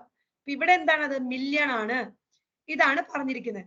പക്ഷെ നമ്മൾ ഈ എർത്തിലുള്ള എല്ലാ ഓർഗാനിസത്തിനെയും കണ്ടുപിടിച്ചിട്ടില്ല, ഇനിയും ഇഷ്ടംപോലെ കണ്ടുപിടിക്കാൻ കിടക്കുന്നുണ്ട്. അപ്പൊ ടോട്ടൽ ഒരു ഗ്ലോബൽ സ്പീഷീസ് ഡൈവേഴ്സിറ്റി എത്രയായിരിക്കും? ഇപ്പൊ ആകെ 1.5 മില്യൺ സ്പീഷീസ് നമ്മൾ ഏകദേശം കണ്ടുപിടിച്ചിട്ടുള്ളൂ. Slightly more than 1.5 million. ഇനി കുറെ കണ്ടുപിടിക്കാനുണ്ട്. ഇപ്പൊ ടോട്ടൽ എത്രയായിരിക്കുന്ന പല കണക്കുകളും ഉണ്ട്. 50 മില്യൺ വരെ വരാമെന്ന് പറയുന്നുണ്ട്. എന്നാലും കുറച്ചും കൂടി സയന്റിഫിക്കലി എസ്റ്റിമേറ്റ് ആയിട്ട് നമുക്ക് എടുക്കാവുന്നത് റോബർട്ട് മെയ് എന്ന് പറയുന്ന ഒരു സയന്റിസ്റ്റ് പറഞ്ഞിരിക്കുന്നതാണ്. റോബർട്ട് മെയ് എത്രയാ പറഞ്ഞിരിക്കുന്നത്? 7 മില്യൺ ചോദിക്കാറുണ്ട് കേട്ടോ. A more conservative and scientifically sound estimate made by Robert May places the global diversity at about 7 million. 7 million. Then ഇപ്പൊ കണ്ടുപിടിച്ചിരിക്കുന്നതിൽ കൂടുതൽ ആരാ നോക്കാം കേട്ടോ. More than 70% of the all the species recorded are animals. See, ഇതുവരെ record ചെയ്തിട്ടുള്ളതിൽ 70 more than 70% എന്താന്നാ പറയുന്നത്? Animals ആണ്. Plants എത്ര പെർസെന്റേജ് വരുന്നുള്ളൂ? 22% വരുന്നുള്ളൂ. 22. ആനിമൽസ് ആണ് more than 70%. പ്ലാന്റ്സ് എത്രയേ വരുന്നുള്ളൂ? no more than 22%. ഈ കണ്ടുപിടിച്ചിരിക്കുന്ന ആനിമൽസിൽ തന്നെ കൂടുതലും റിച്ച് ആയിട്ടുള്ളത് ആരാന്നാ പറയുന്നത്? ഇൻസെക്ട് ആണ്. Okay, 70% of the total animal species insect എന്നാ പറയുന്നത്. അതിന്റെ അർത്ഥം എന്താ? 10 ആനിമൽ എടുത്തു കഴിഞ്ഞാൽ അതിൽ 7 പേരെന്തായിരിക്കും? ഇൻസെക്ട് ആയിരിക്കും. അത്ര അധികം ഉണ്ട്. ഇനി ഇതും കൂടി ഒന്ന് ചെറുപ്പം നോക്കി വെക്കുക സ്റ്റേറ്റ്മെന്റ് ആയിട്ട്. ഫംഗസ് സ്പീഷീസ് ഇതേപോലെ കൂടുതലുള്ള ഒരാളാണ് ഫംഗസുകൾ. അവരുടെ നമ്പർ എടുത്ത് നോക്കിക്കഴിഞ്ഞാൽ നമ്മുടെ ഇവിടെയുള്ള ഫിഷ്, ആംഫിബിയൻ, റെപ്റ്റൈല്, മാമല് ഇവരെല്ലാവരും കൂടി കൗണ്ട് ചെയ്ത് കഴിഞ്ഞാലും ഫംഗസിന്റെ അടുത്ത് എത്തില്ല എന്നാ പറയുന്നത്. The number of fungal species in the world is more than the combined total of species of fish, amphibian, reptiles and mammals. ഇങ്ങനെ ഒരു പിക്ചറും നിങ്ങളുടെ ഒരു ഡയഗ്രാം നിങ്ങളുടെ ടെക്സ്റ്റിൽ കൊടുത്തിട്ടുണ്ട്. ഇൻവെർട്ടിബ്രേറ്റ്സിൽ കൂടുതൽ ആരാ കൊടുത്തിരിക്കുന്നത് നോക്കിയേ. ഇൻവെർട്ടിബ്രേറ്റ്സിൽ ആരാ കൂടുതൽ കിടക്കുന്നത്?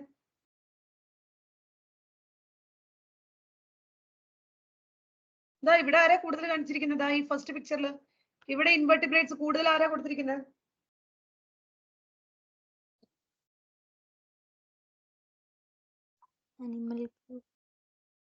എന്താണ്? ആ, അതുപോലെ വെർട്ടിബ്രേറ്റ്സ് നോക്കാം. ഫിഷിനെ കാണാൻ പറ്റും, ശരിയല്ലേ? പ്ലാന്റ്സിലോട്ട് പോകുമ്പോ അവിടെ ഫംഗസിനെയും പ്ലാന്റ്സിന്റെ ഇതിലായിട്ടാണ് അവർ കൊടുത്തിരിക്കുന്നത്, അല്ലേ?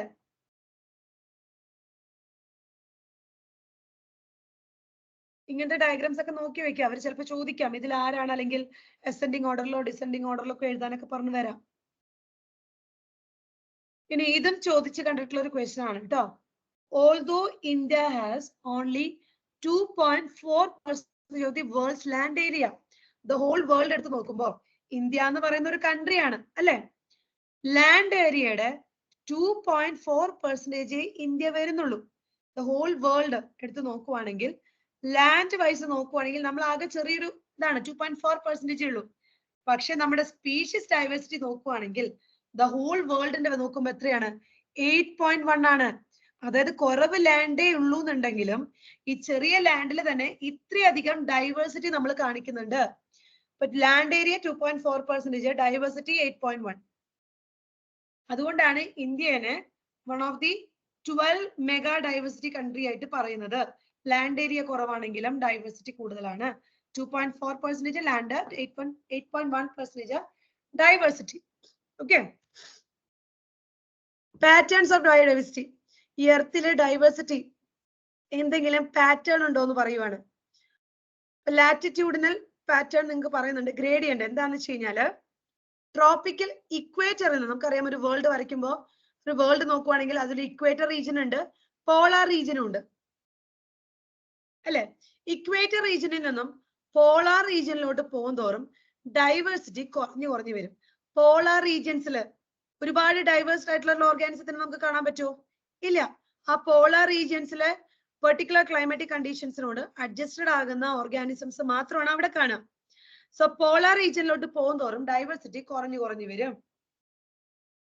So from the equator towards the pole ഡൈവേഴ്സിറ്റിക്ക് എന്താ പറ്റുന്നത്?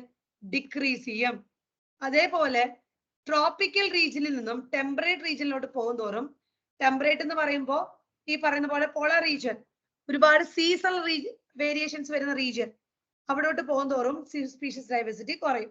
സ്റ്റേറ്റ്മെന്റ് ആയിട്ട് ചോദിക്കാം, ഇക്വേറ്റർ നിന്ന് പോളാറിലേക്ക് പോകുന്തോറും what happens to the diversity? Decreases. From tropics to temperate region, what happens to the diversity? Decreases. Clear ആയോ? ഇനി എന്തുകൊണ്ടാണ് ട്രോപ്പിക്കൽ റീജിയൻസിൽ ടെമ്പറേറ്റ് റീജിയൻസിനേക്കാളും ഡൈവേഴ്സിറ്റി കാണിക്കുന്നത്? നമ്മൾ പറഞ്ഞു ട്രോപ്പിക്സില് ടെമ്പറേറ്റ് റീജിയൻസിനേക്കാളും കൂടുതൽ ഡൈവേഴ്സിറ്റി കാണും. എന്തുകൊണ്ടാണ് ട്രോപ്പിക്സിന് ഇങ്ങനെ ഒരു ഇത് വരുന്നത്? 3 റീസൺസ് ആണ് പറയുന്നത്. ഒന്ന്, സ്പീഷീസ് ഡൈവേഴ്സിറ്റി വരണം എന്നുണ്ടെങ്കിൽ പുതിയ പുതിയ സ്പീഷീസുകൾ വരണം. പലതരത്തിലുള്ള സ്പീഷീസുകൾ ഫോം ചെയ്യുന്നതിനെയാണ് സ്പീസിയേഷൻ എന്ന് പറയാം. ഒരുപാട് സമയം എടുത്തുണ്ടാകുന്ന ഒരു സംഭവമാണ് സ്പീസിയേഷൻ. 1-2 വർഷങ്ങളല്ല, മില്യൺസ് ഓഫ് ഇയേഴ്സ് എടുത്തിട്ടായിരിക്കും ചിലപ്പോൾ ഒരു സ്പീഷീസ് ഇവോൾവ് ചെയ്യുന്നത്. അങ്ങനെ ഇവോൾവ് ചെയ്യണമെങ്കിൽ ആ പെർട്ടിക്കുലർ ലാൻഡ് ഏരിയ ഒരുപാട് ഡിസ്റ്റർബ്ഡ് ആവാതെ കോൺസ്റ്റന്റ് ആയി എന്താണ് സ്റ്റേബിൾ ആയിട്ട് നിൽക്കണം. ട്രോപ്പിക്കൽസ് അങ്ങനെ കുറച്ചും കൂടി സ്റ്റേബിൾ ആണ് compared to temperate regions. Temperate റീജിയൻസിൽ പലപ്പോഴും ഗ്ലേഷ്യേഴ്സ്, ഈ ഐസ് ഫോർമേഷൻ ഒക്കെ ഇല്ലേ, അങ്ങനെ ഗ്ലേഷ്യേഷൻസ്, പല രീതിയിലുള്ള എൻവയോൺമെന്റൽ ഡിസ്റ്റർബൻസുകളൊക്കെ വരും. അപ്പൊ അതുകൊണ്ട് തന്നെ പുതിയൊരു സ്പീഷീസിന് അവിടെ ഒന്ന് അഡ്ജസ്റ്റ് ചെയ്യാൻ പറ്റില്ല. അതുകൊണ്ടാണ് അവിടുത്തെ സ്പീഷീസ് ഡൈവേഴ്സിറ്റി കുറവ്. നേരെ മറിച്ച് ട്രോപ്പിക്കൽ റീജിയൻ എടുത്ത് നോക്കുവാണെങ്കിൽ അവർ കുറച്ചും കൂടി എന്താണ് റിലേറ്റീവ്ലി അൺഡിസ്റ്റർബ്ഡ് ആയിട്ട് നിൽക്കുന്ന ആൾക്കാരാണ്. ഒരുപാട് സീസണൽ വേരിയേഷൻസ് ഒന്നുമില്ല. റിലേറ്റീവ്ലി അൺഡിസ്റ്റർബ്ഡ് ആണ്. ലെസ് സീസണൽ വേരിയേഷൻസ് ആണ് അവർക്ക് കാണുന്നത്. അത് മാത്രമല്ല ട്രോപ്പിക്കൽ റീജിയൻസിൽ സൺലൈറ്റ് കൂടുതലാണ്. പോളർ റീജിയൻ അല്ലല്ലോ, അതുകൊണ്ട് സൺലൈറ്റ് ഉണ്ട്. സൺലൈറ്റ് ഉണ്ടാകുമ്പോൾ ഒബ്വിയസ്ലി പ്രൊഡക്ടിവിറ്റി കൂടുതലായിരിക്കും. അപ്പൊ അവിടെ കൂടുതൽ സ്പീഷീസിനെ അക്കോമഡേറ്റ് ചെയ്യാനും പറ്റും. നല്ല ബയോമാസ് പ്രൊഡക്ഷൻ ഉണ്ട്. സോ അങ്ങനെ പല 3 റീസൺസ് ആണ് ട്രോപ്പിക്സിലെ ഡൈവേഴ്സിറ്റി കൂടാനുള്ള കാരണങ്ങൾ. ഒന്ന്, അവർ അൺഡിസ്റ്റർബ്ഡ് ആണ് ട്രോപ്പിക്കൽ റീജിയൻസ്. സീസണൽ വേരിയേഷൻസ് കുറവാണ്. പ്രൊഡക്ടിവിറ്റി കൂടുതലുമാണ്. അങ്ങനെ 3 റീസൺസ് ആണ് ട്രോപ്പിക്കൽ റീജിയൻസിലെ ഡൈവേഴ്സിറ്റി കൂടാനുള്ള കാരണം. ഇനി സ്പീഷീസ് ഏരിയ റിലേഷൻഷിപ്പ്, അതായത് നമ്മളൊരു ഏരിയ പഠിക്കുവാണ്, അവിടെ ഏതൊക്കെ സ്പീഷീസ് ഉണ്ടെന്ന് നമ്മൾ നോക്കുവാണ്.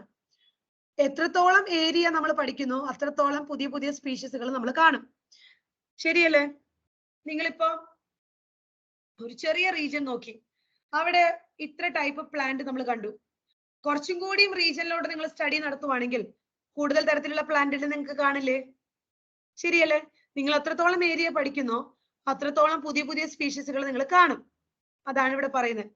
ഇനി ഈ റിലേഷൻഷിപ്പ് പറഞ്ഞ സയന്റിസ്റ്റിന്റെ പേര് ചിലപ്പോൾ ചോദിക്കും. പേരെന്താ നോക്കി നോക്കിയ, അലക്സാണ്ടർ വോൺ ഹംബോൾട്ട്. ഈ സ്പീഷീസ് ഏരിയ റിലേഷൻഷിപ്പ് പറഞ്ഞ ആളുടെ പേര് അലക്സാണ്ടർ വോൺ ഹംബോൾട്ട്. എന്താണ് പറയുന്നത് നോക്കുക. Within a region, species richness increased with increasing explored area, but only up to a limit. അതായത് നിങ്ങളുടെ പറമ്പിലോട്ട് ഇറങ്ങിയെന്ന് വിചാരിക്കാം, നിങ്ങളുടെ മുറ്റത്തേക്ക് ഇറങ്ങിയെന്ന് വിചാരിക്കാം. നിങ്ങൾ ആദ്യം ഒരു ചെറിയ ഭാഗത്ത് നോക്കിയപ്പോൾ ഇന്ന ചെടികൾ കണ്ടു. നിങ്ങൾ കൂടുതൽ ഭാഗം നോക്കിയപ്പോൾ കൂടുതൽ ചെടികൾ കണ്ടു. പക്ഷെ കുറെ അങ്ങോട്ട് നോക്കിക്കഴിഞ്ഞാൽ പിന്നെ കഴിഞ്ഞു. ഇനി പുതുതായിട്ടൊന്നും കണ്ടുപിടിക്കാൻ ഉണ്ടാവില്ല. ഓക്കെ, ഞാനിപ്പോ ഇത് പറഞ്ഞതൊന്ന് ഓവർ സിംപ്ലിഫൈഡ് ആയിട്ട് പറഞ്ഞതാണ്.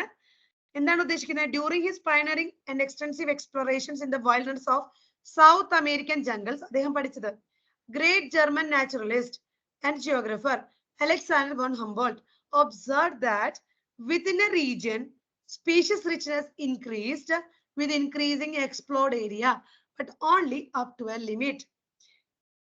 ഇനി നമ്മൾ ഒരു graph വരയ്ക്കുവാണെങ്കിൽ you will get a rectangular hyperbola. The relation between species richness and area for a wide variety of taxa turn out to be a rectangular hyperbola. The graph ഇതാണ്. The x-axis area വരച്ചിട്ടുണ്ട്, y-axis species richness കാണുന്നുണ്ട്. എത്രത്തോളം area explore ചെയ്യുന്നോ അത്രത്തോളം species richness കൂടി കൂടി വരുവാണ്.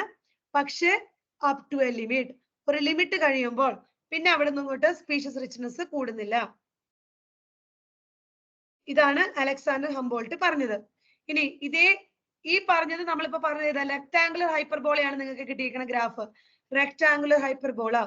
ഇനി ഇതേ ഇക്വേഷനെ തന്നെ അല്ലെങ്കിൽ ഇതേ സംഭവത്തിന് തന്നെ ലോഗരിതമിക് സ്കെയിലിൽ പറയുവാണെങ്കിൽ നിങ്ങൾക്ക് ഒരു ലീനിയർ കർവ് ആയിരിക്കും കിട്ടുക. ആ ലീനിയർ കർവിന്റെ ഇക്വേഷൻ അല്ലെങ്കിൽ ലോഗരിതമിക് ഇക്വേഷൻ എന്താ നോക്കി വെക്കാം. log s is equal to log c plus z log a. ഈ സ്പീഷീസ് ഏരിയ റിച്ച്നെസ് ലോഗരിതമിക് സ്കെയിലിൽ കാണുന്ന ഇക്വേഷൻ ആണ്. log S is equal to log C plus Z log A. S is equal to species richness, A is equal to area, and Z is the slope of the line or regression coefficient, and C is the y-intercept. നിങ്ങൾക്ക് ഇതിന്റെ വേറെ details ഒന്നും പഠിക്കാനില്ല. Equation നോക്കുക, ഓരോന്നും എന്താണെന്ന് നോക്കുക. Clear ആണോ? അടുത്തത് importance of species diversity to the ecosystem. ഒരു എക്കോസിസ്റ്റത്തില് പല രീതിയിൽ സ്പീഷീസ് ഉണ്ടാകുന്നുണ്ടെങ്കിൽ അതുകൊണ്ട് വല്ല ഗുണമുണ്ടോ എന്നാണ് ചോദിക്കുന്നത്. ഒരു ഓർഗാനിസം ആണെങ്കിലും 2 ടൈപ്പ് ഓർഗാനിസം ആണെങ്കിലും 10 ടൈപ്പ് ഓർഗാനിസം ആണെങ്കിലും അങ്ങനെ എന്തെങ്കിലും ചേഞ്ചസ് ഉണ്ടോ എന്നാ ചോദിക്കുന്നത്. അപ്പൊ അത് പറഞ്ഞൊരു സയന്റിസ്റ്റ് ഉണ്ട്, അദ്ദേഹത്തിന്റെ പേര് നോക്കി വെക്കുക, ഡേവിഡ് ടിൽമാൻ. അദ്ദേഹം പറഞ്ഞത് ഒരു പെർട്ടിക്കുലർ എക്കോസിസ്റ്റത്തില് സ്പീഷീസ് ഡൈവേഴ്സിറ്റി കൂടുതലാണെങ്കിൽ ആ എക്കോസിസ്റ്റത്തില് പ്രൊഡക്ടിവിറ്റി കൂടുതലായിരിക്കും, ഡിസ്റ്റർബൻസുകൾ കുറവായിരിക്കും, വേരിയേഷൻസ് കുറവായിരിക്കും. ഓക്കെ,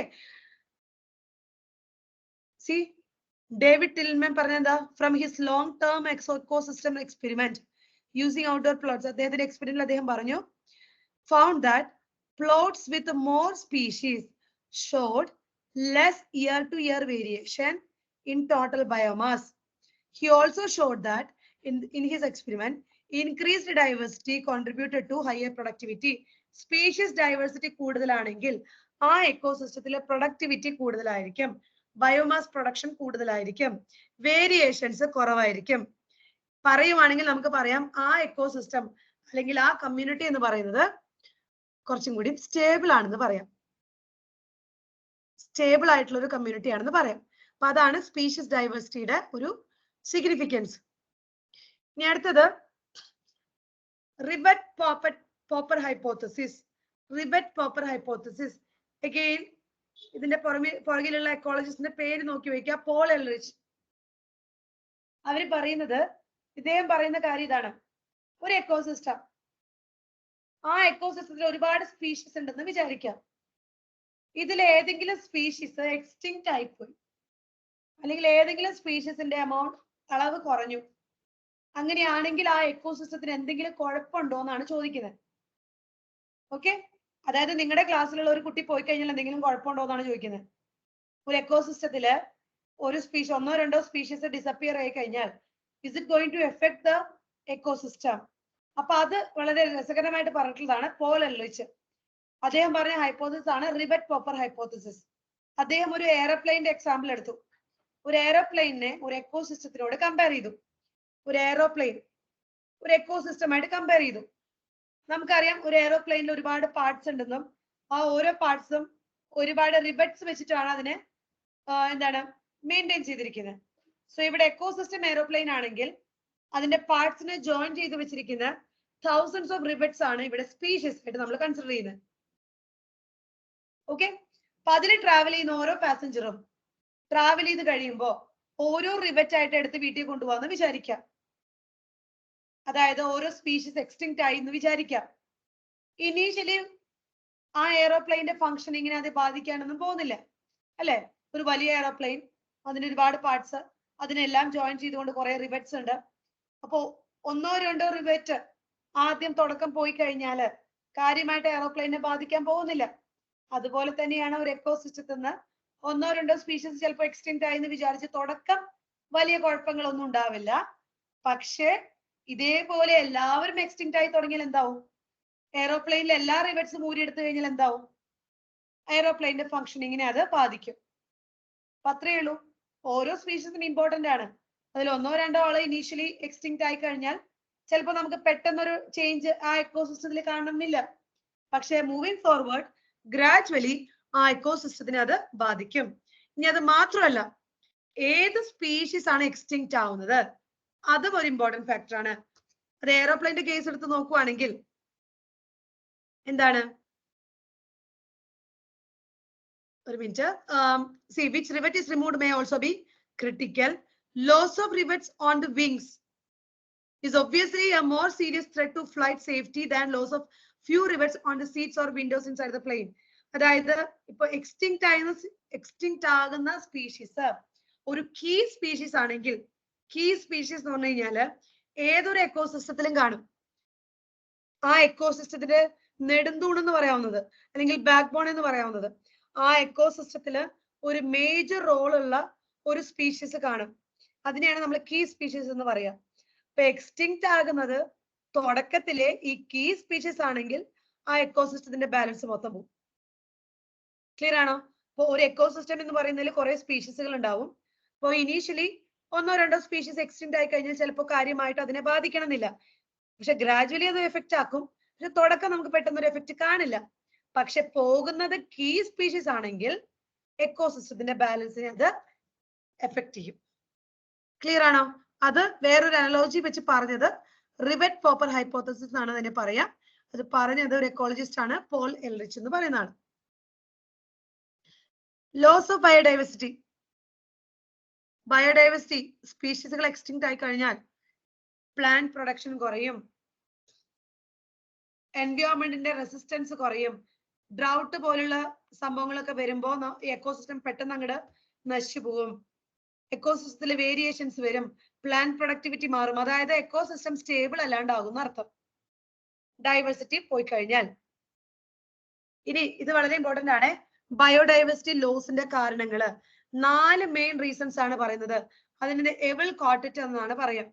4 മെയിൻ റീസൺസ് ആണ് ബയോഡൈവേഴ്സിറ്റി ലോസിന് കാരണം. എവിൾ കോട്ടറ്റ് എന്നാണ് പറയാം. ഏതൊക്കെയാണെന്ന് നോക്കാം. Habitat loss and fragmentation. ഒന്ന് ഹാബിറ്റാറ്റ് ലോസ് ആൻഡ് ഫ്രാഗ്മെന്റേഷൻ. രണ്ടാമത്തത് ഓവർ എക്സ്പ്ലോയിറ്റേഷൻ. മൂന്നാമത്തത് alien species invasion. And the fourth reason is co-extinction. Habitat loss and fragmentation, over-exploitation, then alien invasion, co-extinction. ഈ 4 റീസൺസില് ഏറ്റവും ഇമ്പോർട്ടന്റ് ആയിട്ടുള്ള reason habitat loss and fragmentation ആണ്. സ്ഥിരം ചോദിക്കാറുണ്ട്. ഇതിന്റെ ഫസ്റ്റ് ലൈൻ തന്നെ ഒന്ന് വായിച്ചു നോക്കിയേ. The most important cause driving animals and plants into extinction ഏതാന്ന് ചോദിക്കാറുണ്ട്. Habitat loss and fragmentation. എന്താ ഉദ്ദേശിക്കുന്നത് ഹാബിറ്റാറ്റ് ലോസ് എന്ന് പറഞ്ഞാൽ? ഓരോ ഓർഗാനിസത്തിനും അത് ജീവിക്കുന്ന ഒരു ഏരിയ ഉണ്ട്, അതാണ് ഹാബിറ്റാറ്റ്. അത് ഇല്ലാണ്ടാവുക. ഇപ്പൊ നമ്മള് ഫോറസ്റ്റ് ഏരിയ, നമ്മള് ട്രീസ് എല്ലാം കട്ട് ചെയ്ത് കളഞ്ഞു കഴിഞ്ഞാൽ ഒബ്വിയസ്ലി അതുമ്മ ജീവിക്കുന്ന ആൾക്കാർക്ക് ഹാബിറ്റാറ്റ് ഇല്ലാണ്ടാവും. അപ്പൊ അവർ എക്സ്റ്റിങ്ക്റ്റ് ആവാം. ഒരു വലിയ ഫോറസ്റ്റിനെ നമ്മള് ബ്രേക്ക് ചെയ്ത് കഴിഞ്ഞാൽ അത് ഫ്രാഗ്മെന്റഡ് ആയി. അപ്പൊ ഈ വലിയ ടെറിട്ടറി ആവശ്യമായിട്ടുള്ള ആനിമൽസ്, മൈഗ്രേഷൻ ചെയ്യുന്ന ആനിമൽസ്, അവർക്കൊക്കെ അത് ബുദ്ധിമുട്ടാകും. അപ്പൊ അങ്ങനെയൊക്കെ പതുക്കെ പതുക്കെ ആ സ്പീഷീസ് എക്സ്റ്റിങ്ക്റ്റ് ആയി പോകും. അതാണ് ഹാബിറ്റാറ്റ് ലോസ് ആൻഡ് ഫ്രാഗ്മെന്റേഷൻ എന്ന് പറയുന്നത്. So this is the most important cause driving animals and plants into extinction. Example ആണ് ട്രോപ്പിക്കൽ റെയിൻ ഫോറസ്റ്റ് പറയുന്നത്. ഒരിക്കൽ എർത്ത് ലാൻഡ് സർഫസിൽ 14% ഉണ്ടായിരുന്നു. അത് കുറഞ്ഞു ഇപ്പൊ എത്രയെന്നാ പറയുന്നത്? 6% പോലും ഇല്ല എന്നാ പറയുന്നത്. So once covering more than 14% of the earth land surface, these rainforests now cover no more than 6%. ഇതെല്ലാം നമ്മൾ കട്ട് ചെയ്തുകൊണ്ടിരിക്കുകയാണ്. നമ്മുടെ ആവശ്യത്തിന് വേണ്ടി ഫോറസ്റ്റ് ഒക്കെ നശിപ്പിച്ചുകൊണ്ടിരിക്കുകയാണ്. ഇനി ആമസോൺ റെയിൻ ഫോറസ്റ്റിന്റെ കാര്യം നോക്കാം.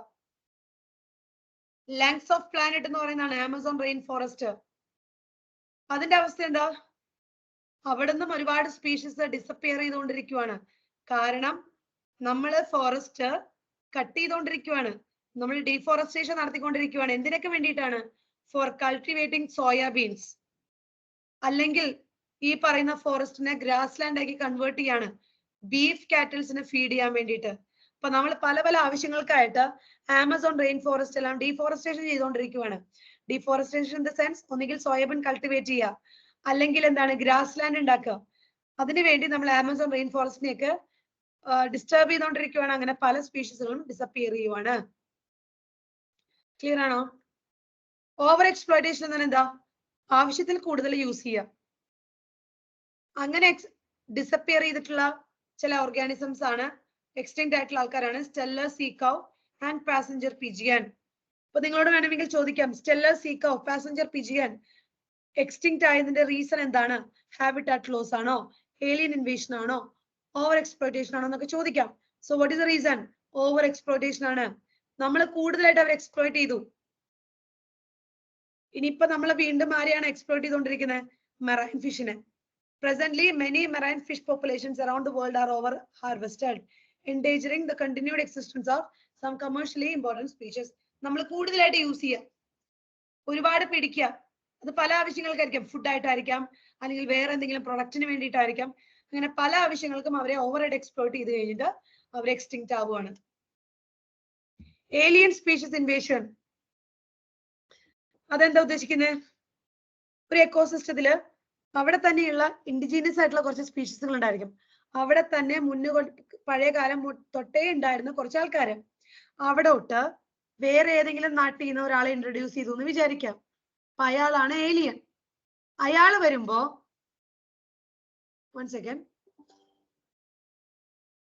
അയാള് വരുമ്പോ എന്തുണ്ടാവും? ഇവിടെ ഉണ്ടായിരുന്ന ഇൻഡിജീനിയസ് ആൾക്കാരെ അത് എഫക്ട് ചെയ്യുകയും ഡിസപ്പിയറൻസിന് റീസൺ ആവുകയും ചെയ്യാം. അതാണ് ഏലിയൻ സ്പീഷീസ് ഇൻവേഷൻ. കുറച്ച് എക്സാമ്പിൾസ് കൊടുത്തിട്ടുണ്ട് കേട്ടോ.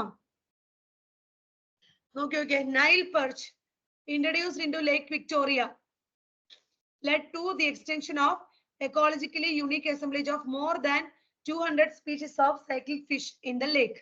നൈൽ പെർച്ച് ഇൻട്രൊഡ്യൂസ് ചെയ്തപ്പോ അവിടെ ഉണ്ടായിരുന്ന കുറച്ച് ഫിഷ് ഡിസപ്പിയർ ചെയ്തു.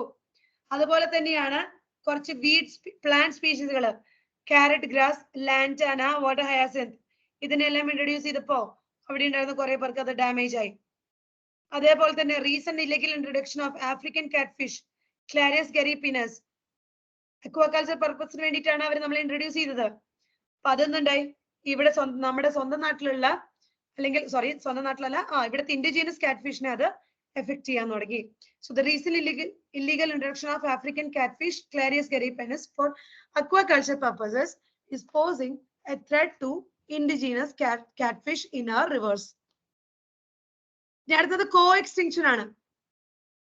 കോ എന്ന് പറയുമ്പോൾ ഒരാള് മറ്റാളുടെ കൂടെ, ഒരാൾ പോകുമ്പോൾ മറ്റാളും എക്സ്റ്റിങ്ക്റ്റ് ആവുക. നമ്മൾ പഠിച്ചിട്ടുണ്ട് ഹോസ്റ്റും പാരസൈറ്റും തമ്മിലുള്ള റിലേഷൻഷിപ്പ്. ഹോസ്റ്റ് ഇല്ലെങ്കിൽ പാരസൈറ്റും ഇല്ല, ശരിയല്ലേ? അങ്ങനെ ഒരാൾ പോകുമ്പോ മറ്റൊരാളും പോവുകയാണ്, അതാണ് കോ എക്സ്റ്റൻഷൻ. ഇതുപോലെ തന്നെയായിരിക്കും ഈ മ്യൂച്വൽ റിലേഷൻഷിപ്പില്. ഒരു പ്ലാന്റ് ഉണ്ട്, അതിനൊരു പോളിനേറ്റർ ഉണ്ട്. ചിലപ്പോ ആ ഒരു പെർട്ടിക്കുലർ പോളിനേറ്റർ ഇല്ലെങ്കിൽ ആ പ്ലാന്റിന്റെ പോളിനേഷൻ നടക്കില്ല. പോളിനേഷൻ നടക്കാതായി കഴിഞ്ഞാൽ റീപ്രൊഡക്ഷൻ നടക്കാണ്ടാവും, ഗ്രാജുവലി അതും ഡിസപ്പിയർ ചെയ്യും.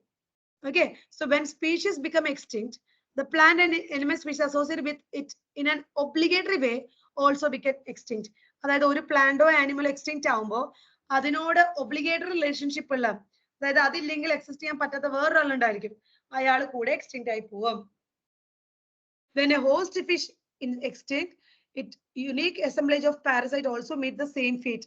Host പോവുകയാണെങ്കിൽ ആ പാരസൈറ്റും പോകും.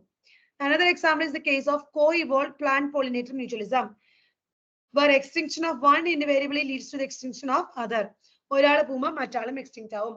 അങ്ങനെ 4 എക്സ്റ്റിങ്ഷൻ ആണുള്ളത്, റീസൺസ് ആണുള്ളത്. Habitat loss, fragmentation, over exploitation, co extinction, alien species invasion. Biodiversity conservation വളരെ ഇമ്പോർട്ടന്റ് ആയിട്ടുള്ള ടോപ്പിക് ആണ്. നമുക്ക് എങ്ങനെ ഇതിനെ കൺസർവ് ചെയ്യാം? ഇൻസിറ്റു ഉണ്ട്, എക്സിറ്റു ഉണ്ട്. അതിന്റെ നാച്ചുറൽ എക്കോസിസ്റ്റത്തിൽ തന്നെ നമ്മൾ അതിനെ കൺസർവ് ചെയ്യുവാണെങ്കിൽ ഇൻസിറ്റു. ഓൺ സൈറ്റ് ആണ്, അതായത് ഒരു ടൈഗറിനെ കൺസർവ് ചെയ്യാൻ വേണ്ടിയിട്ട് ആ ടൈഗറിന്റെ ഹോൾ എക്കോസിസ്റ്റം, ആ എൻറ്റയർ ഫോറസ്റ്റിനെ നമ്മൾ കൺസർവ് ചെയ്യാം. നേരെ മറിച്ച് ആ ടൈഗറിനെ അവിടുന്ന് നമ്മൾ കൊണ്ടുപോയി ഒരു സൂലിട്ട് നമ്മൾ അതിനെ കൺസർവ് ചെയ്യുകയാണെങ്കിൽ അതെന്തായി? എക്സിറ്റു ആയി. ഓക്കെ, സോ നമ്മള് ദ ഹോൾ എക്കോസിസ്റ്റം അത് എവിടെയാണോ ഉള്ളത് അവിടെ തന്നെ നമ്മൾ അതിനെ കൺസർവ് ചെയ്യുവാണെങ്കിൽ, അതിന്റെ നാച്ചുറൽ എക്കോസിസ്റ്റത്തിൽ കൺസർവ് ചെയ്യുവാണെങ്കിൽ ഇൻസിറ്റു. ഓൺ സൈറ്റ് എന്നും പറയാം. ഓക്കെ, എന്നാൽ കുറച്ചും കൂടി എൻഡേഞ്ചർ ആയിട്ടുള്ള ത്രെറ്റിലായിട്ടുള്ള ആൾക്കാരെ നമ്മൾ അവിടെ നിന്ന് എടുത്ത് മാറ്റി നമ്മുടെ അടുത്ത് കൊണ്ടുവച്ച് നമ്മൾ അതിനെ സേഫ് ആക്കും. അതാണ് എക്സിറ്റു. അതിനെ നമ്മൾ വിളിക്കുന്ന പേരാണ് ഓഫ് സൈറ്റ് എന്ന് പറയും. നിങ്ങളോട് മിക്കപ്പോഴും ചോദിക്കുക which of the following is in situ, which of the following is ex situ. ഇൻസിറ്റുവിന് എക്സാമ്പിള് ഏതൊക്കെയാണെന്നറിയോ? ഇൻസിറ്റുവിന് എക്സാമ്പിൾ ആയിട്ട് വരുന്നത് ബയോസ്ഫിയർ റിസർവ്, ഇൻസിറ്റുവിന് എക്സാമ്പിൾ വരുന്നതാണ് biosphere reserve, national park, wildlife sanctuary. Safari park എന്ന് പറയുമ്പോൾ എക്സിറ്റ് ആവും കേട്ടോ, എക്സിറ്റു ആവേ. ഇത് സാങ്ച്വറി ആണ്. Biosphere reserve, national park, wildlife sanctuary, Sacred grooves. ഈ 4 എണ്ണം ഇൻസിറ്റു ആണ്. ഇതില് biosphere reserve, national park, wild life ഇതൊക്കെ ലീഗൽ ആയിട്ടുള്ളതാണ്. ഓക്കെ, ഈ 4 എണ്ണമാണ് സൈക്ലിക് ഗ്രൂപ്പും കൂടി കൂട്ടുമ്പോൾ 4 എണ്ണമാണ് ഇൻസിറ്റു ആയിട്ട് പഠിക്കാനുള്ളത്. എക്സിറ്റുവിൽ വരുന്നത് ഏതൊക്കെയാ നോക്കാം. Zoo, zoological park, botanical garden, wildlife safari park. ഇനി അത് കൂടാതെ എന്താണ് നമ്മള് ക്രയോ പ്രിസർവ് ചെയ്ത് വെക്കും, സീഡ് ബാങ്ക്, പൊളൻ ബാങ്ക്, അങ്ങനെയൊക്കെ ഉണ്ട്. ടിഷ്യൂ കൾച്ചർ മെത്തേഡ്, ഇതെല്ലാം എക്സിറ്റൂല് പോകും. ക്ലിയർ ആണോ? നമ്മൾ അതൊന്നും നമ്മളതൊക്കെ ലാബിൽ ചെയ്യുന്ന കാര്യങ്ങളാണ്, അതൊക്കെ എക്സിറ്റൂല് പോകും. അതിന്റെ നാച്ചുറൽ എക്കോസിസ്റ്റത്തിൽ വെക്കുമ്പോൾ നമ്മൾ അതിനെ ഇൻസിറ്റു എന്ന് പറയും. ഇനി അതുപോലെ പഠിക്കേണ്ട വേറൊരു കാര്യമാണ് ഹോട്ട്സ്പോട്ടുകൾ എന്താണെന്ന്. അതായത് നമുക്ക് എൻ്റയർ വേൾഡിനെ പ്രൊട്ടക്ട് ചെയ്യാൻ അത്രയുള്ള റിസോഴ്സുകളോ ഫണ്ടോ ഒന്നും നമുക്കില്ല. നമുക്ക് ചെയ്യാവുന്ന കുറച്ച് കാര്യം എന്ന് പറയുമ്പോൾ സെലക്ടഡ് ഏരിയാസ് നമ്മൾ പ്രൊട്ടക്ട് ചെയ്യും. സെലക്ടഡ് ഏരിയാസ് എന്ന് പറഞ്ഞാൽ ഹോട്ട്സ്പോട്ട്, ഇവിടെയായിരിക്കും മാക്സിമം ഡൈവേഴ്സിറ്റി കാണുക. ഓക്കെ, അപ്പൊ ആ ഒരു റീജിയനെ നമുക്ക് കൂടുതൽ പ്രൊട്ടക്ട് ചെയ്യാം. ആ ഒരു റീജിയനിൽ നിന്ന് നമുക്ക് കൂടുതൽ സ്പീഷീസുകളെ സർവൈവ് ചെയ്യിപ്പിക്കാൻ പറ്റും. അതായത് എൻ്റയർ വേൾഡിനെ നമുക്ക് എന്താണ് പ്രൊട്ടക്ട് ചെയ്യാൻ ബുദ്ധിമുട്ടാണ്. അപ്പൊ നമുക്ക് ചില ചെറിയ ഏരിയാസ് എടുക്കും. ആ ഏരിയ എന്ന് പറയുന്നത് ഹോട്ട്സ്പോട്ടുകളാണ്. ഹോട്ട്സ്പോട്ട് എന്ന് പറഞ്ഞാൽ എന്താന്ന് നോക്കിയോക്കെ, these are regions with very high levels of species richness. അവിടെ ഒരുപാട് ഓർഗാനിസത്തിനെ കാണാം, ഹൈ ഡിഗ്രി ഓഫ് എൻഡമിസം കാണാം. ഇനി എന്താണ് എൻഡമിസം എന്ന് പറഞ്ഞു കഴിഞ്ഞാൽ നോക്കിയേ, എൻഡമിക് സ്പീഷീസ് എന്ന് പറഞ്ഞു കഴിഞ്ഞാൽ ഒരു പെർട്ടിക്കുലർ ഏരിയയിൽ മാത്രം കാണുന്ന ഓർഗാനിസംസ്, അവരെ വേറെ എവിടെയും കാണാൻ പറ്റില്ല. അങ്ങനെയുള്ള ഓർഗാനിസത്തിനെ എൻഡമിക് സ്പീഷീസ് എന്ന് പറയും. ഈ ബയോഡൈവേഴ്സിറ്റി ഹോട്ട്സ്പോട്ടുകളിൽ ഒരുപാട് സ്പീഷീസുകളെ കാണാം, സ്പീഷീസ് റിച്ച്നെസ് കാണാം, അതുകൂടാതെ എൻഡമിസവും കാണാം. ഒരുപാട് സ്പീഷീസുകൾ ഉണ്ട് അവിടെ മാത്രം കാണുന്നത്. ഓക്കെ, ഇപ്പൊ ടോട്ടൽ ബയോഡൈവേഴ്സിറ്റി ഹോട്ട്സ്പോട്ട് നിങ്ങളുടെ NCERT കൊടുത്തിരിക്കുന്നത് 34 ആണ്, ചോദിക്കാറുണ്ട്. ഈ ഹോട്ട്സ്പോട്ട് എന്ന് പറയുന്നത് പെട്ടെന്ന് ഡിസ്ട്രക്ഷൻ വരുന്ന, ഹാബിറ്റാറ്റ് ലോസ് വരുന്ന ഒരു ഏരിയാസും കൂടിയാണ് കേട്ടോ. അപ്പൊ ബയോഡൈവേഴ്സിറ്റി ഹോട്ട്സ്പോട്ട് എന്ന് പറഞ്ഞു കഴിഞ്ഞാൽ സ്പീഷീസ് റിച്ച്നെസ് കൂടുതലാണ്, എൻഡമിസം കൂടുതലാണ്, ഹാബിറ്റാറ്റ് ലോസും കൂടുതലാണ്. അങ്ങനെ 3 ഹോട്ട്സ്പോട്ട് ഇന്ത്യയിലുള്ളത് പറയുന്നുണ്ട്. Western Ghat Sri Lanka, Indo Burma and Himalaya. 3 biodiversity hotspot നമ്മുടെ അവിടെ പറയുന്നുണ്ട്. Western Ghat Sri Lanka, Indo Burma and Himalaya. ഇനി although all the biodiversity hotspot put together cover less than 2% of the Earth's land area. Land area, എർത്തിന്റെ ടോട്ടൽ ലാൻഡ് ഏരിയയിൽ നോക്കുമ്പോൾ 2% താഴെ ഈ ഹോട്ട്സ്പോട്ടുകൾ വരുന്നുള്ളൂ. പക്ഷെ ഇവരെ മാത്രം പ്രൊട്ടക്ട് ചെയ്താൽ മതി, നമുക്ക് ഈ എക്സ്റ്റെൻഷനെ ഒരു 30% കുറയ്ക്കാൻ പറ്റും. മനസ്സിലായോ? എൻ്റയർ വേൾഡ് ഒന്നും നമ്മൾ പ്രൊട്ടക്ട് ചെയ്തില്ലെങ്കിലും ഈ ഹോട്ട്സ്പോട്ടുകൾ മാത്രം നമ്മളൊന്ന് പ്രൊട്ടക്ട് ചെയ്താൽ മതി, എക്സ്റ്റിങ്ഷനെ നമുക്ക് 30% കുറയ്ക്കാൻ പറ്റും. കാരണം എന്താ, കൂടുതലും ഓർഗാനിസംസ് ഇവിടെയുണ്ട്, ഇവിടെ മാത്രം കാണപ്പെടുന്ന ആൾക്കാരുണ്ട്, എൻഡമിക് സ്പീഷീസുകൾ ഉണ്ട്. സോ അതുകൊണ്ട് തന്നെ ഇവരെ മാത്രം പ്രൊട്ടക്ട് ചെയ്താൽ തന്നെ നമുക്ക് 30% എക്സ്റ്റിങ്ഷനെ കുറയ്ക്കാൻ പറ്റും. ദാ ബയോഡൈവേഴ്സിറ്റി കൺസർവേഷന് വേണ്ടി നടത്തിയിട്ടുള്ള 2 സമ്മിറ്റുകളാണ് ചോദിക്കാറുണ്ട് കേട്ടോ. കഴിഞ്ഞ വർഷവും ചോദിച്ചിരുന്നിട്ടുണ്ട്. എർത്ത് ചോദിച്ചിട്ടുണ്ട്, പേര് ചോദിച്ചിട്ടുണ്ട്, പർപ്പസ് ചോദിച്ചിട്ടുണ്ട്. ഇത് 2 എണ്ണം. The historic convention on biological diversity, earth summit എന്ന് പറയും. അത് എവിടെ നടത്തി നോക്കുക, റിയോ ഡെ ജനൈറോ. ഏത് വർഷമാണെന്ന് ചോദിച്ചിട്ടുണ്ട്. 1992 എന്തിനു വേണ്ടിയിട്ടാണ് ഇത് നടത്തിയിട്ട് ചോദിച്ചിട്ടുണ്ട്. എന്തിനു വേണ്ടിയിട്ടാ? For the conservation of biodiversity and sustainable utilization of its benefits. Biodiversity കൺസർവേഷന് വേണ്ടി നടത്തിയിട്ടുള്ള സമ്മിറ്റ് ആണ് എർത്ത് സമ്മിറ്റ്. ഇനി അത് കഴിഞ്ഞിട്ട് അതിന്റെ ഫോളോ അപ്പ് ആണ് എന്താ, ഇതിന്റെ ഫോളോ അപ്പ് വേൾഡ് സമ്മിറ്റ് വന്നു 2002, 10 വർഷം കഴിഞ്ഞപ്പോ അല്ലെ. 1992 പിന്നെ വന്നത് 2002 എവിടെയാണ്? ജോഹാൻസ്ബർഗ്, സൗത്ത് ആഫ്രിക്കയില്.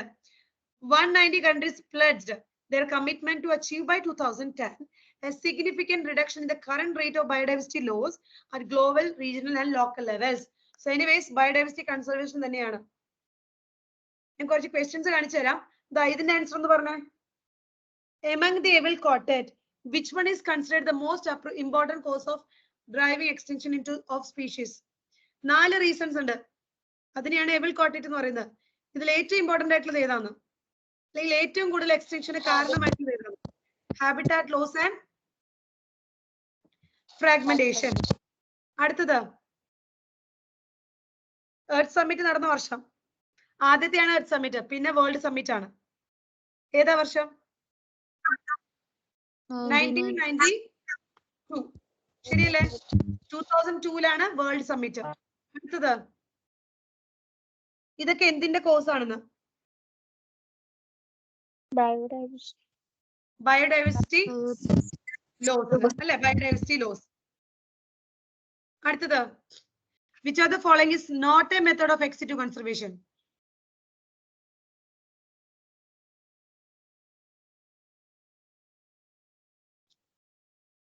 അതായത് ഏതാ ഇൻസ്റ്റിറ്റ്യൂട്ട് എന്ന് ചോദിച്ചിരിക്കുന്നത്?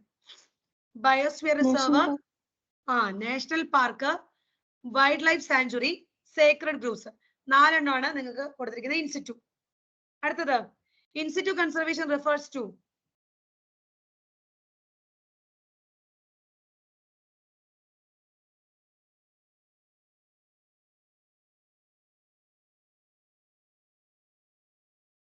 ഏതാണ് ഇൻസ്റ്റിറ്റ്യൂട്ട് എന്ന്? എന്താ, ഹോൾ എക്കോസിസ്റ്റം അല്ലേ നമ്മൾ സേവ് ചെയ്യാൻ പോകുന്നത്. ഒരു ടൈഗറിനെ രക്ഷിക്കാൻ വേണ്ടി ആ ഫോറസ്റ്റ് മുഴുവൻ, അവിടെയുള്ള പ്ലാന്റിനെയും ആനിമലിനെയും എല്ലാം നമ്മൾ കൺസർവ് ചെയ്യാണ്. ഏതായിരിക്കും ആൻസർ വരിക? ഒന്നാമത്തെയാണ്. Conserve only high risk species. നമ്മൾ അയാളെ മാത്രമാണ് പ്രൊട്ടക്ട് ചെയ്യുന്നത് ഇൻസ്റ്റിറ്റ്യൂട്ടില്, അല്ലല്ലോ. ഓപ്ഷൻ 4 വരും. Protect and conserve the whole ecosystem.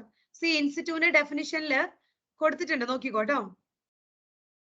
When we conserve and protect the whole ecosystem, its diversity at all levels is protected. We save the entire forest to save the tiger. This approach is called in situ. കണ്ടോ, ടെക്സ്റ്റിലുള്ള അതേ statement ആണ് അവർ ചോദിച്ചിരിക്കുന്നത്. അടുത്തത്, according to Robert May, global species diversity is about. ഇപ്പൊ കണ്ടുപിടിച്ചിരിക്കുന്നത് slightly more than 1.5 million ആണ്. ഇനി global species diversity കണക്കുകൾ പറയുന്നുണ്ട്. കുറച്ചും കൂടി സയന്റിഫിക് ആയിട്ടുള്ള ഒരു എസ്റ്റിമേറ്റ് എന്ന് പറഞ്ഞ് നമ്മൾ പറഞ്ഞത് റോബർട്ട് മേയുടെ. എത്രയായിരുന്നു അത് ഓർമ്മയുണ്ടോ? 7 million. ഓക്കെ. അടുത്തത്, all of the following are included in ex situ conservation except. Again, in situ ex situ ആണ് ക്വസ്റ്റ്യൻ. ഇതിൽ ex situ അല്ലാത്തത് ഏതാണെന്ന് ചോദിച്ചിരിക്കുന്നത്?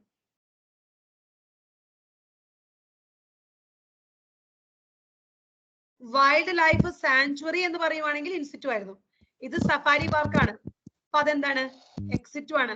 ബൊട്ടാനിക്കൽ ഗാർഡൻ എക്സ് സിറ്റു ആണ്. ഏതായിരിക്കും? Sacred groves. ഇൻസ്റ്റിറ്റ്യൂ ആയിട്ട് വരുന്നത് സേക്രഡ് ഗ്രൂവ്സ്. ഓക്കെ. അടുത്തത്, എർത്ത് സമ്മിറ്റ് എന്തിനു വേണ്ടിയിട്ടായിരുന്നു? എർത്ത് സമ്മിറ്റ് എന്തിനു വേണ്ടിയിട്ടായിരുന്നു?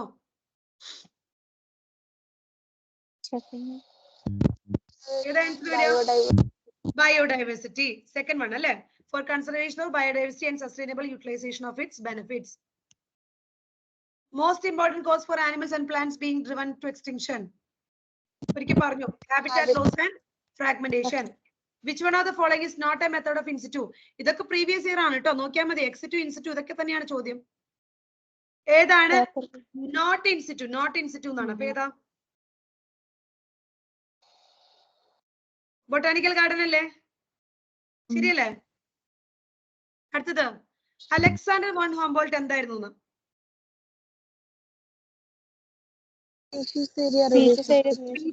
റിലേഷൻഷിപ്പ്. യെസ്. വീണ്ടും, which one of the following is related to ex situ conservation of threatened animals and species? Wildlife safari park. Wildlife safari park. വീണ്ടും അതേ question. ഏറ്റവും കൂടുതൽ റീസൺ ഏതാണ്? Most important cause habitat loss. Okay. ഞാൻ ഇത് last moment ആയതുകൊണ്ട് frequent ആയിട്ട് ചോദിച്ചിരിക്കുന്നതാണ്. Last 8 years എടുത്ത് നോക്കുവാണെങ്കിൽ ഫ്രീക്വന്റ് ആയിട്ട് ചോദിച്ചിരിക്കുന്ന ക്വസ്റ്റ്യൻസ് ആണ് ഇത്. ഇനി വേറെ ചോദിക്കാൻ പാടില്ല എന്നില്ല കേട്ടോ. 2022 വരെ ആൽഗെ ഭയങ്കര ഇമ്പോർട്ടന്റ് ആയിരുന്നു. 23 വേറെ ആയിരുന്നു അവര് ഇത് കൊടുത്തത്. പക്ഷെ നമുക്കിനി സമയം കുറവാണ്, അപ്പൊ പെട്ടെന്ന് എല്ലാം നോക്കിയെടുക്കാൻ പറ്റില്ല. ഇങ്ങനത്തെ കുറച്ച് ക്വസ്റ്റ്യൻസ് ഒക്കെ